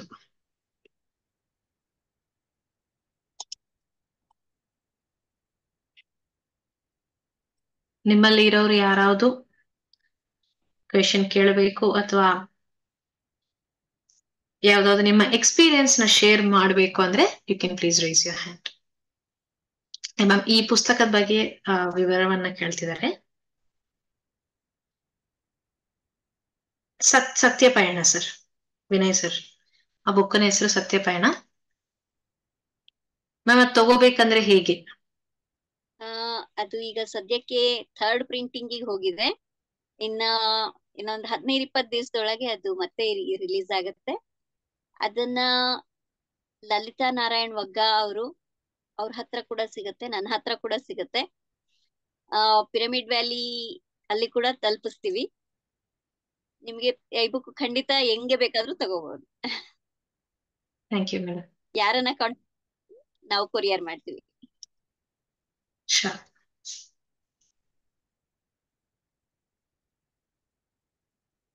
ಪತ್ರಿಜಿ ಅವರು ಸಜೆಸ್ಟ್ ಮಾಡಿರೋ ಬುಕ್. ಸೊ ಪತ್ರಿಜಿ ಅವರು he is a lover of literature. ನಮಗೆ ಧ್ಯಾನ ಸಾಧನ ಜೊತೆ ಸ್ವಾಧ್ಯಾಯ ಅನ್ನೋದನ್ನ ಬಗ್ಗೆ ಎಷ್ಟೋ ಒಂದು ಈ ಒಂದು ಜ್ಞಾನಿಯಾಗಿ ಬೆಳೆಯಕ್ಕೆ ಸ್ವಾಧ್ಯಾಯ ಬಹಳಷ್ಟು ಮುಖ್ಯ ಅಂತ ಹೇಳ್ತಿರ್ತಾರೆ ಪತ್ರಿಜಿ ಅವರು. ಅದರ ಜೊತೆ ಅವರು ರೆಕಮೆಂಡ್ ಮಾಡಿರೋ ಪುಸ್ತಕಗಳು ಸಾಕಷ್ಟಿದಾವೆ. ಅಂಡ್ ಮೇಡಮ್, ಫಾರ್ ಎಕ್ಸಾಂಪಲ್ ಕನ್ನಡದಲ್ಲಿ ಅಂದ್ರೆ ನೀವು ಯಾವ್ದಾದ್ರು ಬುಕ್ಸ್ ಟೈಟಲ್ಸ್ ನ ಹೇಳ್ಬೋದಾ? ಯಾಕೆ ಮ್ಯಾಕ್ಸಿಮಮ್ ಪತ್ರಿಜಿ ಸರ್ ಹೇಳಿರೋದು ಇಂಗ್ಲಿಷ್ ಟೈಟಲ್ಸ್ ಇದೆ. ಅದರೆಲ್ಲ ನಮಗೆ ಕನ್ನಡ ಟ್ರಾನ್ಸ್ಲೇಷನ್ ಅಂದ್ರೆ monk who sold his Ferrari ಅಥವಾ power of your subconscious mind ಅಂತ ಕನ್ನಡ ಬುಕ್ಸ್ ಏನಾದ್ರೆ ನೀವು ಸಜೆಸ್ಟ್ ಮಾಡಬಹುದಾ? ಹೌದು, ಮೇಡಮ್ ಹೇಳಿರಂತ ಬುಕ್ ಫೆರಾರಿ ಮಾರಿದ ಫಕೀರ ಅಂತ ಒಂದು ಬುಕ್. ಅದು monk who sold the Ferrari, ಅದು ಫೆರಾರಿ ಮಾರಿದ ಫಕೀರ ಅಂತ ಹೇಳಿ ಅದು ಬುಕ್. ಮತ್ತೆ ಇನ್ನೊಂದು ನಮ್ಮ ಸುಪ್ತ ಮನಸ್ಸಿನ ಅದ್ಭುತ ಶಕ್ತಿ ಅನ್ನುವಂತ 2 ಪುಸ್ತಕಗಳಿದೆ. ಸುಪ್ತ ಮನಸ್ಸಿನ ಅದ್ಭುತ ಶಕ್ತಿ, ಈ 2 ಪುಸ್ತಕಗಳು ತುಂಬಾ ತುಂಬಾ ತುಂಬಾ ಅದ್ಭುತವಾಗಿರುವಂತಹ ಪುಸ್ತಕಗಳು. ಜೊತೆಗೆ ರಹಸ್ಯ ಅನ್ನುವಂತಹ ಅದ್ಭುತ ಪುಸ್ತಕ. ನಮ್ಮ ಸಬ್ ಕಾನ್ಶಿಯಸ್ ಮೈಂಡ್ ಅಲ್ಲಿ ಎಷ್ಟು ಅದ್ಭುತವಾದ ಶಕ್ತಿ ಇದೆ, ನಮ್ಮ ಆಲೋಚನೆಗಳಿಗೆ ಎಷ್ಟು ಅದ್ಭುತವಾದ ಶಕ್ತಿ ಇದೆ ಅನ್ನುವಂಥದ್ದನ್ನ ತೋರಿಸುವಂತ ಪುಸ್ತಕಗಳಿವು. ಅಂದ್ರೆ ನಾವು ಸ್ವಾಧ್ಯಾಯವನ್ನ ಪ್ರಾರಂಭಿಸ್ತೀವಿ ಅನ್ನುವಂತಹವರಿಗೆ ಇದು ಬೇಸಿಕ್. ಇವಾಗ ಬೇಸಿಕ್ ಅಂದ್ರೆ ನಾವು ಚಿಕ್ಕ ಮಕ್ಳಿಗೆ ಅ ಆ ಇ ಹೇಳ್ಕೊಡ್ತೀವಲ್ಲ, ಆ ರೀತಿಯಲ್ಲಿ ಬೇಸಿಕ್ ನಾಲೆಡ್ಜ್ ನ ಇದು ಕೊಡ್ತಾ ಹೋಗುತ್ತೆ. ಪರಿಪೂರ್ಣ ಆಧ್ಯಾತ್ಮಿಕತೆ ಅಲ್ಲ, ನಾವು ಏನಿದ್ರು ಬೇಸಿಕ್ ಇಂದ ಕಲ್ತಾಗ್ಲೇ ನಮ್ಮ ಫೌಂಡೇಶನ್ ಅನ್ನೋಂಥದ್ದು ತುಂಬಾ ಅದ್ಭುತವಾಗಿ ಬೆಳೆಯುವಂಥದ್ದು. ಹಾಗಾಗಿ ನಮ್ಮ ಮನಸ್ಸಿನ ಶಕ್ತಿಯನ್ನ ನಾವು ಯಾವಾಗ ಅರಿತುಕೊಳ್ತೀವೋ, ನಮ್ಮ ಒಳಗಡೆ ನಾವು ಮನಸ್ಸು ಮನಸ್ಸು ಅಂತ ಹೇಳ್ಕೊಳ್ತಾ ಇದೀವಿ, ಆದ್ರೆ ಈ ಮನಸ್ಸಿಗೆ ಎಷ್ಟು ಅದ್ಭುತವಾದ ಶಕ್ತಿ ಇದೆ ಅನ್ನೋದನ್ನ ತಿಳ್ಕೊಂಡಾಗ ಈ ಮನಸ್ಸನ್ನ ಹೇಗೆ ಉಪಯೋಗಿಸ್ಕೋಬೇಕು ಅನ್ನೋದು ನಮ್ಗೆ ಅರ್ಥ ಆಗ್ತಾ ಹೋಗುತ್ತೆ. ಅದಕ್ಕಾಗಿ ಈ ಸಬ್ ಕಾನ್ಶಿಯಸ್ ಮೈಂಡ್ ಬಗ್ಗೆನ ಪುಸ್ತಕಗಳನ್ನ ಓದೋದು ತುಂಬಾ ಇದಾಗತ್ತೆ ಅಂತ ಹೇಳ್ತೀನಿ. ಸುಪ್ತ ಪ್ರಜ್ಞಾ ಮನಸ್ಸಿನ ಶಕ್ತಿ ಅನ್ನುವಂತಹ ಪುಸ್ತಕ ಇದು, ಜೋಸೆಫ್ ಮುರ್ಫಿ ಅವರದು. ಜೋಸೆಫ್ ಮುರ್ಫಿ ಅವ್ರದ್ದು ತುಂಬಾ ಅದ್ಭುತವಾದ ಪುಸ್ತಕ ಇದಂತೂ. ಖಂಡಿತ ಓದಿ ಪ್ರತಿಯೊಬ್ಬರು ಕೂಡ. ಇನ್ನ ಬಹಳಷ್ಟು ಪುಸ್ತಕಗಳಿದೆ. ಸೀತಾಯಣ, ಯಶೋಧರ, ಬುದ್ಧಂ ಶರಣಂ ಗಚ್ಚಾಮಿ, ಪತ್ರಿ ಸರ್ ಬರ್ದಿರೋಂತ ಪುಸ್ತಕಗಳನ್ನ ಓದಿದ್ರೆ ಸಾಕಷ್ಟು ನಮಗೆ ಬೇಸಿಕ್ ಸಿಕ್ಕೋಗುತ್ತೆ. ನಮಗೆ ಫೌಂಡೇಶನ್ ಬೇಕಂದ್ರೆ ಪತ್ರಿ ಸರ್ ಬರ್ದಿರೋಂತ ಕನ್ನಡದಲ್ಲೇ ಎಷ್ಟೋ ಪುಸ್ತಕಗಳಿದೆ ಈಗಂತೂನುವೆ. ಅವನ್ನ ಓದಿದ್ರೆ ನಮಗೆ ಫೌಂಡೇಶನ್ ಅನ್ನೋದು ಸಿಕ್ಕುತ್ತೆ. ಬಿಲ್ಡಿಂಗ್ ಮತ್ತೆ ನಂತರ ನಾವು ಕಟ್ಕೊಳ್ತಾ ಹೋಗ್ಬೋದು. Yes, absolutely. ಪತ್ರಿ ಸರ್ ಅವ್ರದ್ದು ಕಾಂಪ್ಲೆಕ್ಸ್ ಇನ್ಫಾರ್ಮೇಶನ್ ಒಂದು ಸಿಂಪಲ್ ಫಾರ್ಮ್ಯಾಟ್. ನಿಜವಾಗ ಅದನ್ನ ಒಂದು ತಿಳ್ಕೊಂಡು ನಮಗೆ ಸ್ಪಿರಿಚುವಾಲಿಟಿ ಬೇಸ್ ಅನ್ನೋದು ತುಂಬಾ ಸ್ಟ್ರಾಂಗ್ ಆಗಿರುತ್ತೆ. ಅದಾಗಿದ್ಮೇಲೆ ಯಾವುದೇ ಪುಸ್ತಕ ಓದಿದ್ರೇನು ಕನೆಕ್ಟಿವಿಟಿ ಆಗುತ್ತೆ ಈಸಿಯಾಗಿ. ಖಂಡಿತ. ಈಗ ಮ್ಯಾಥ್ಸ್ ಅಲ್ಲಿ ಮತ್ತೆ ಫಿಸಿಕ್ಸ್ ಅಲ್ಲಿ ಫಾರ್ಮುಲಾಸ್ ಯೂಸ್ ಮಾಡ್ತಾರೆ. ಮ್ಯಾಥ್ಸ್ ಸ್ಟೂಡೆಂಟ್ಸ್ ಗೆ, ಸೈನ್ಸ್ ಸ್ಟೂಡೆಂಟ್ಸ್ ಗೆ ಇದು ತುಂಬಾ ಚೆನ್ನಾಗಿ ಅರ್ಥ ಆಗಿರುತ್ತೆ. ನಾವು ಏನಾರು ಒಂದು ಪ್ರಾಬ್ಲಮ್ ಮಾಡ್ಬೇಕಂದ್ರೆ ಆ ಫಾರ್ಮುಲಾನ ಯೂಸ್ ಮಾಡ್ಕೊಂಡು ಆ ಫಾರ್ಮುಲಾ ಮುಖಾಂತರ ಹೋದಾಗ ನಮ್ಗೆ ಒಂದು ರಿಸಲ್ಟ್ ಅನ್ನೋದು ಬರುತ್ತೆ ಅನ್ನೋಂಥದ್ದನ್ನ ಸೈನ್ಸ್ ನಮಗ್ ತೋರ್ಸುತ್ತಲ್ವಾ. ಅದೇ ರೀತಿಯಲ್ಲಿ ಸರು ಇಷ್ಟು ದೊಡ್ಡ ದೊಡ್ಡ ಸಬ್ಜೆಕ್ಟ್ ಗಳನ್ನ ಸಿಂಪಲ್ ಫಾರ್ಮುಲಾಗಳಾಗಿ ಕೈ ಕೊಟ್ಟಿದ್ದಾರೆ ನಮ್ಗೆ. ಆ ಫಾರ್ಮುಲಾಸ್ ನಮ್ಮ ಲೈಫ್ ಅಲ್ಲಿ ಅಡಾಪ್ಟ್ ಮಾಡ್ಕೊಂಡ್ರೆ ನಮ್ಮ ಲೈಫಿಗೆ ಒಂದು ಅದ್ಭುತವಾದ ರಿಸಲ್ಟ್ ಸಿಗತ್ತೆ. ನಾವು ಸೈನ್ಸಿಗೆ ಅಪ್ಲೈ ಮಾಡುವಂತದ್ದಲ್ಲ, ಸರ್ ಕೊಟ್ಟಿರೋ ಫಾರ್ಮುಲಾಸ್ ನಮ್ಮ ಲೈಫ್ ಅಲ್ಲಿ ಅದನ್ನ ಅಡಾಪ್ಟ್ ಮಾಡ್ಕೊಂಡ್ರೆ ಅದ್ಭುತವಾದ ರಿಸಲ್ಟ್ಸ್ ಅಂತೂ ಖಂಡಿತ ಸಿಕ್ಕೇ ಸಿಗುತ್ತೆ.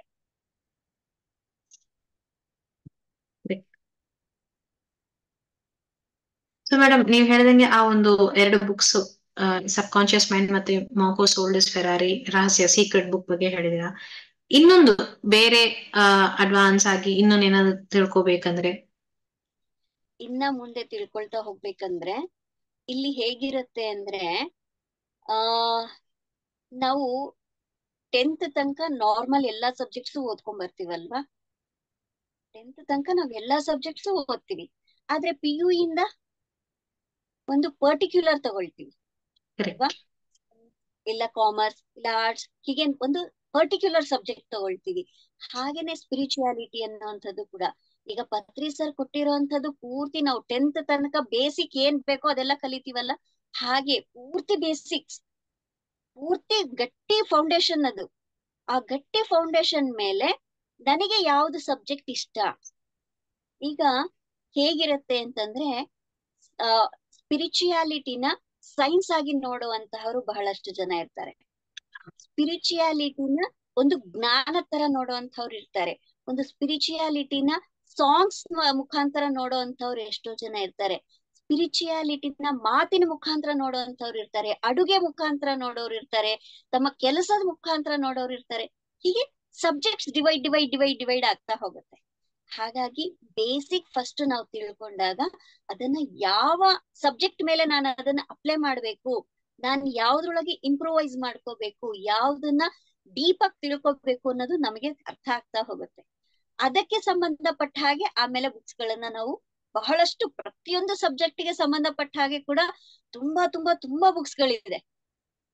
ಅದನ್ನ ನಾವು ತಿಳ್ಕೊಳ್ತಾ ಹೋಗೋದು ಸರಿ ಹೋಗ್ತಾ ಹೋಗುತ್ತೆ ಅಂತ ನನ್ನ ಭಾವನೆ. Beautiful madam. ನಿಜವಾಗೂ ಆ ಒಂದು 10th ತನಕ ಇರೋದು, ಆಮೇಲೆ ಒಂದೊಂದು ಸ್ಪೆಷಲೈಸೇಷನ್ ಇರೋ ತರ ಒಂದು ಡ್ರೀಮ್ಸ್ ಬಗ್ಗೆ ಆಗ್ಲಿ, ಸೋಲ್ ಸೈನ್ಸ್ ಬಗ್ಗೆ ಆಗ್ಲಿ, ಅವರ ಒಂದು ಲೈಫ್ ಪರ್ಪಸ್ ಬಗ್ಗೆ ಆಗ್ಲಿ, ಡಿಸೈನಿಂಗ್ ಬಗ್ಗೆ ಆಗ್ಲಿ, ಪ್ರತಿಯೊಂದು ತುಂಬಾ ಸಬ್ಜೆಕ್ಟ್ಸ್ ಇದೆ. ಸ್ಪಿರಿಚುಯಾಲಿಟಿ ಅಂದ್ರೆ ನಿಜವಾಗ್ಲೂ ಇಷ್ಟೇ ಅಲ್ಲ, ಅದು ಅಗಾಧ ಅಂತ ಹೇಳ್ತಾರೆ. ಅಂತ ಏನಕ್ಕೆ ಅಗಾಧ ಹೇಳ್ತಾರೆ ಗೊತ್ತಿರ್ಲಿಲ್ಲ ನನ್ಗುನುವೆ. ಆದ್ರೆ ಒಳಗಡೆ ಇಳಿತಾ ಇಳಿತಾ ಇಳಿತಾ ಅರ್ಥ ಆಗ್ತಾ ಇದೆ ಎಷ್ಟು ಸಬ್ಜೆಕ್ಟ್ಸ್ ಇದೆ ಇದ್ರೊಳಗೆ. ನೀ ಯಾವ ರೂಟ್ ಇಂದ ಹೋದ್ರು ಸ್ಪಿರಿಚುಯಾಲಿಟಿನ ಅರ್ಥ ಮಾಡ್ಕೊಳ್ಳೋದು ತುಂಬಾ ದೊಡ್ಡದಿದು. ಪ್ರತಿಯೊಂದು ಕೆಲಸದಲ್ಲಿ ಒಂದು ಸಣ್ಣ ಅಡಿಗೆ ಮಾಡ್ತಿದೀವ, ಸಣ್ಣ ವಾಕಿಂಗ್ ಮಾಡ್ತಿದೀವ, ಆ ವಾಕಿಂಗ್ ಅಲ್ಲಿ ಕೂಡ ಸ್ಪಿರಿಚುಯಾಲಿಟಿ ಇದೆ. ಅದನ್ನ ನಾವು ತಿಳ್ಕೊಳ್ತಾ ಇನ್ನೂ ಆಳ ತಿಳ್ಕೊಳ್ತಾ ಹೋದಾಗೆ ತುಂಬಾ ಸಬ್ಜೆಕ್ಟ್ಸ್ ಇದೆ ಇದ್ರೊಳಗೆ. Thank you madam. ತುಂಬಾ ತುಂಬಾ ತುಂಬಾ ಚೆನ್ನಾಗಿತ್ತು ಈ ಒಂದು ಸೆಷನ್. ಯಾಕೆ ಪಿರಮಿಡ್ ವ್ಯಾಲಿಯಲ್ಲಿ ಕನ್ನಡ ಸೆಷನ್ಸ್ ಶುರು ಮಾಡಬೇಕು ಅಂತ ಎಷ್ಟೋ ದಿನಗಳಿಂದ ಒಂದು ಪ್ರಯತ್ನ. ನಾವು ರೆಗ್ಯುಲರ್ ಆಗಿ ಇಂಗ್ಲಿಷ್ ಅಲ್ಲಿ ಸೆಷನ್ಸ್ ಮಾಡ್ತಾ ಇದೀವಿ. ಬಹಳಷ್ಟು ಜನ ಕೇಳ್ತಿದ್ರು ಕನ್ನಡದಲ್ಲಿ ಸೆಷನ್ಸ್ ಬೇಕಿದೆ ಅಂತ. ಹಂಗಾಗಿ ಈ ಒಂದು ಪ್ರಯತ್ನವನ್ನು ಇವಾಗ ಶುರು ಮಾಡಿದ್ವಿ. 21 ದಿನಗಳ ಪ್ರೋಗ್ರಾಮ್ ಪತ್ರಿಜಿ 360 ಡಿಗ್ರಿ ಅಂತ. ಈ ಒಂದು ಸೆಷನ್ ನ ಪ್ರಾರಂಭ ಮಾಡಿದಕ್ಕೆ ನಿಮ್ಮ ಎನರ್ಜಿನ ಎಲ್ಲರ ಜೊತೆ ಹಂಚ್ಕೊಂಡು ಈ ಒಂದು ಪ್ರೋಗ್ರಾಮ್ ನ ಸಕ್ಸಸ್ ಮಾಡಿದಕ್ಕೆ ನಿಮಗೆ ಧನ್ಯವಾದಗಳು. ಯಾಕೆ ಒಂದು ವೆಲ್ ಬಿಗ್ಯಾನ್ ಅನ್ನೋದು ತುಂಬಾ ಇಂಪಾರ್ಟೆಂಟ್ ಅಲ್ವಾ? ಆ ಒಂದು ಶಕ್ತಿಯಿಂದ, ಆ ಒಂದು ಚೈತನ್ಯದಿಂದ ನಿಮಗೆ ಇರೋ ಪತ್ರಿಜಿಯವರ ಕನೆಕ್ಟಿವಿಟಿನ ತುಂಬಾ ಅದ್ಭುತವಾಗಿ ಎಲ್ಲರ ಜೊತೆ ಶೇರ್ ಮಾಡಿದೀರಾ. ಅಂಡ್ ಈ ಒಂದು ಪ್ರೋಗ್ರಾಮಿನ ಪರ್ಪಸ್ ಏನಂದ್ರೆ, ನಾವು ಪತ್ರಿ ಸರ್ನ ಎಷ್ಟು ನೋಡಿದ್ರೇನು ಕಡಿಮೆನೆ. ಅವರಲ್ಲಿರೋ ಒಬ್ಬೊಬ್ಬ ಕ್ವಾಲಿಟಿನ ಈ ಒಂದು ಪ್ರೋಗ್ರಾಮ್ ಮೂಲಕವಾಗಿ ನಾವು ಎಲ್ಲರಿಗೂ ತಿಳಿಸ್ಬೇಕು ಅಂತ ಒಂದು ಪ್ರಯತ್ನ. ಅಂಡ್ ಇವತ್ತು ಪತ್ರಿಜಿ ಅವರು ಮೈತ್ರೇಯ ಬುದ್ಧರು ಅಂತ ಒಂದು ಟಾಪಿಕ್ ಮೇಲೆ ಮಾತಾಡಿದೀವಿ. ನಾಳೆ ಪತ್ರಿಜಿ ಅವರು ಪಿರಮಿಡ್ ಆಸಕ್ತಿ, ಪಿರಮಿಡ್ ಎಂಥೂಸಿಯಾಸ್ಟಿಕ್ ಆಗಿ ಹೇಗಿದ್ದಾರೆ, ಹೇಗೆ ಅವರ ಒಂದು ಜರ್ನಿಯಲ್ಲಿ ಪಿರಮಿಡ್ಸ್ ಅನ್ನೋದು it took a major role ಅನ್ನೋದ್ರ ಬಗ್ಗೆ ನಾವು ತಿಳ್ಕೊಳ್ತೀವಿ. ಮತ್ತೆ next day Patriji as a orator, ಒಬ್ಬ ವಾಗ್ಮಿಯಾಗಿ ಅವರ ಮಾತುಗಳು ಹೆಂಗಿರುತ್ತೆ, ಅವರ ಮಾತಿನ ಶಕ್ತಿ ಬಗ್ಗೆ ಅದನ್ನ ನಾವು ತಿಳ್ಕೊಳ್ತೀವಿ. ಹಾಗೆ ಫೋರ್ತ್ ಕಮಿಂಗ್ ಸೆಷನ್ಸ್ ಅಲ್ಲಿ ಪತ್ರಿಜಿ ಒಬ್ಬರು organiser, as a musician, as a traveller, as a nature lover. So ಒಂದೊಂದ್ ದಿನ ಈ ತರ ಒಂದೊಂದು ಟಾಪಿಕ್ ಬಗ್ಗೆ ಅವರ ಒಂದು ಕ್ವಾಲಿಟೀಸ್ ನ, ಅವರ ಒಂದು ಜೀವನ ಶೈಲಿಯನ್ನ ಎಲ್ಲಾರ ಜೊತೆ ಹಂಚ್ಕೋಬೇಕು ಅಂತ ಈ ಒಂದು ಪ್ರಯತ್ನ. Thank you Rupa Venkatesh madam from Pyramid Valley team. Thank you. ಇಂತಹ ಒಂದು ಅದ್ಭುತ ಅವಕಾಶ ಕೊಟ್ಟಿದ್ದಕ್ಕಾಗಿ ನಿಮ್ಮೆಲ್ಲರಿಗೆ ಕೂಡ ತುಂಬಾ ತುಂಬಾ ತುಂಬಾ ಧನ್ಯವಾದಗಳನ್ನ ತಿಳಿಸ್ಲಿಕ್ಕೆ ಇಷ್ಟಪಡ್ತೀನಿ.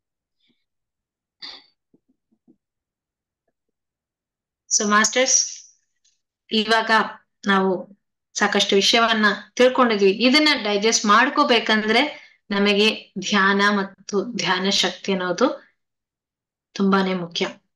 ಧ್ಯಾನ ಮಾಡುವಾಗ ಅದನ್ನ ಅರ್ಥ ಮಾಡ್ಕೊಳ್ಳೋ ರೀತಿ ಅನ್ನೋದು ಇನ್ನು ಈಸಿ ಆಗುತ್ತೆ.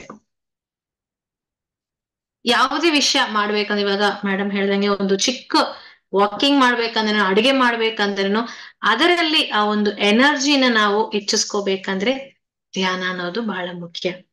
ಈ ಒಂದು ಧ್ಯಾನವನ್ನ ನಮ್ಮೆಲ್ಲರಿಗೂ ಪರಿಚಯ ಮಾಡಿಸ್ಕೊಟ್ಟಿರುವ ಬ್ರಹ್ಮರ್ಷಿ ಪತ್ರಿಜಿ ಅವರಿಗೆ ಮತ್ತೊಮ್ಮೆ ನಮ್ಮ ನಮನೆಗಳು. ಈ ಒಂದು ಪ್ರೋಗ್ರಾಮ್ ನ ಆರ್ಗನೈಸ್ ಮಾಡಕ್ಕೆ ಮತ್ತೆ ಸಪೋರ್ಟ್ ಮಾಡಕ್ಕೆ ಇರುವ ಪಿರಮಿಡ್ ವ್ಯಾಲಿ ಯಾಜಮಾನ್ಯ ಮತ್ತೆ ನಮ್ಮ ಎಲ್ಲ ವಾಲಂಟಿಯರ್ಸ್ ತಂಡದವರೆಗೂ ನನ್ನ ಒಂದು ಧನ್ಯವಾದಗಳು. ನಾಳೆ ಮತ್ತೆ ನಾವು 6 o'clock ಈ ಒಂದು ಪ್ರೋಗ್ರಾಮ್ಗೆ ಡೇ 2 ಅಲ್ಲಿ ಜಾಯಿನ್ ಆಗೋಣ. ಇಲ್ಲಿ ವಾಟ್ಸ್ಆಪ್ ಲಿಂಕ್ ಇದೆ ನಿಮಗೆ. ಮತ್ತೆ ಬುಕ್ಸ್ ಬಗ್ಗೆ ಯಾವ್ಯಾವೆಲ್ಲ ನಿಮಗೆ ಇವಾಗ ರೂಪಾ ಮೇಡಮ್ ಅವರು ಹೇಳಿದ್ರು ಅದರ ಬಗ್ಗೆ ಇನ್ಫಾರ್ಮೇಶನ್ ಎಲ್ಲಾನು ನಾವು ವಾಟ್ಸ್ಆಪ್ ಅಲ್ಲಿ ಪೋಸ್ಟ್ ಮಾಡ್ತೀವಿ. So you can give the information from there. Thank you one and all. ನಾಳೆ 6 ಗಂಟೆಗೆ ಮತ್ತೆ ಕನ್ನಡ ಸೆಷನ್ ಅಲ್ಲಿ ಮೀಟ್ ಮಾಡೋಣ. ನಮಸ್ತೆ.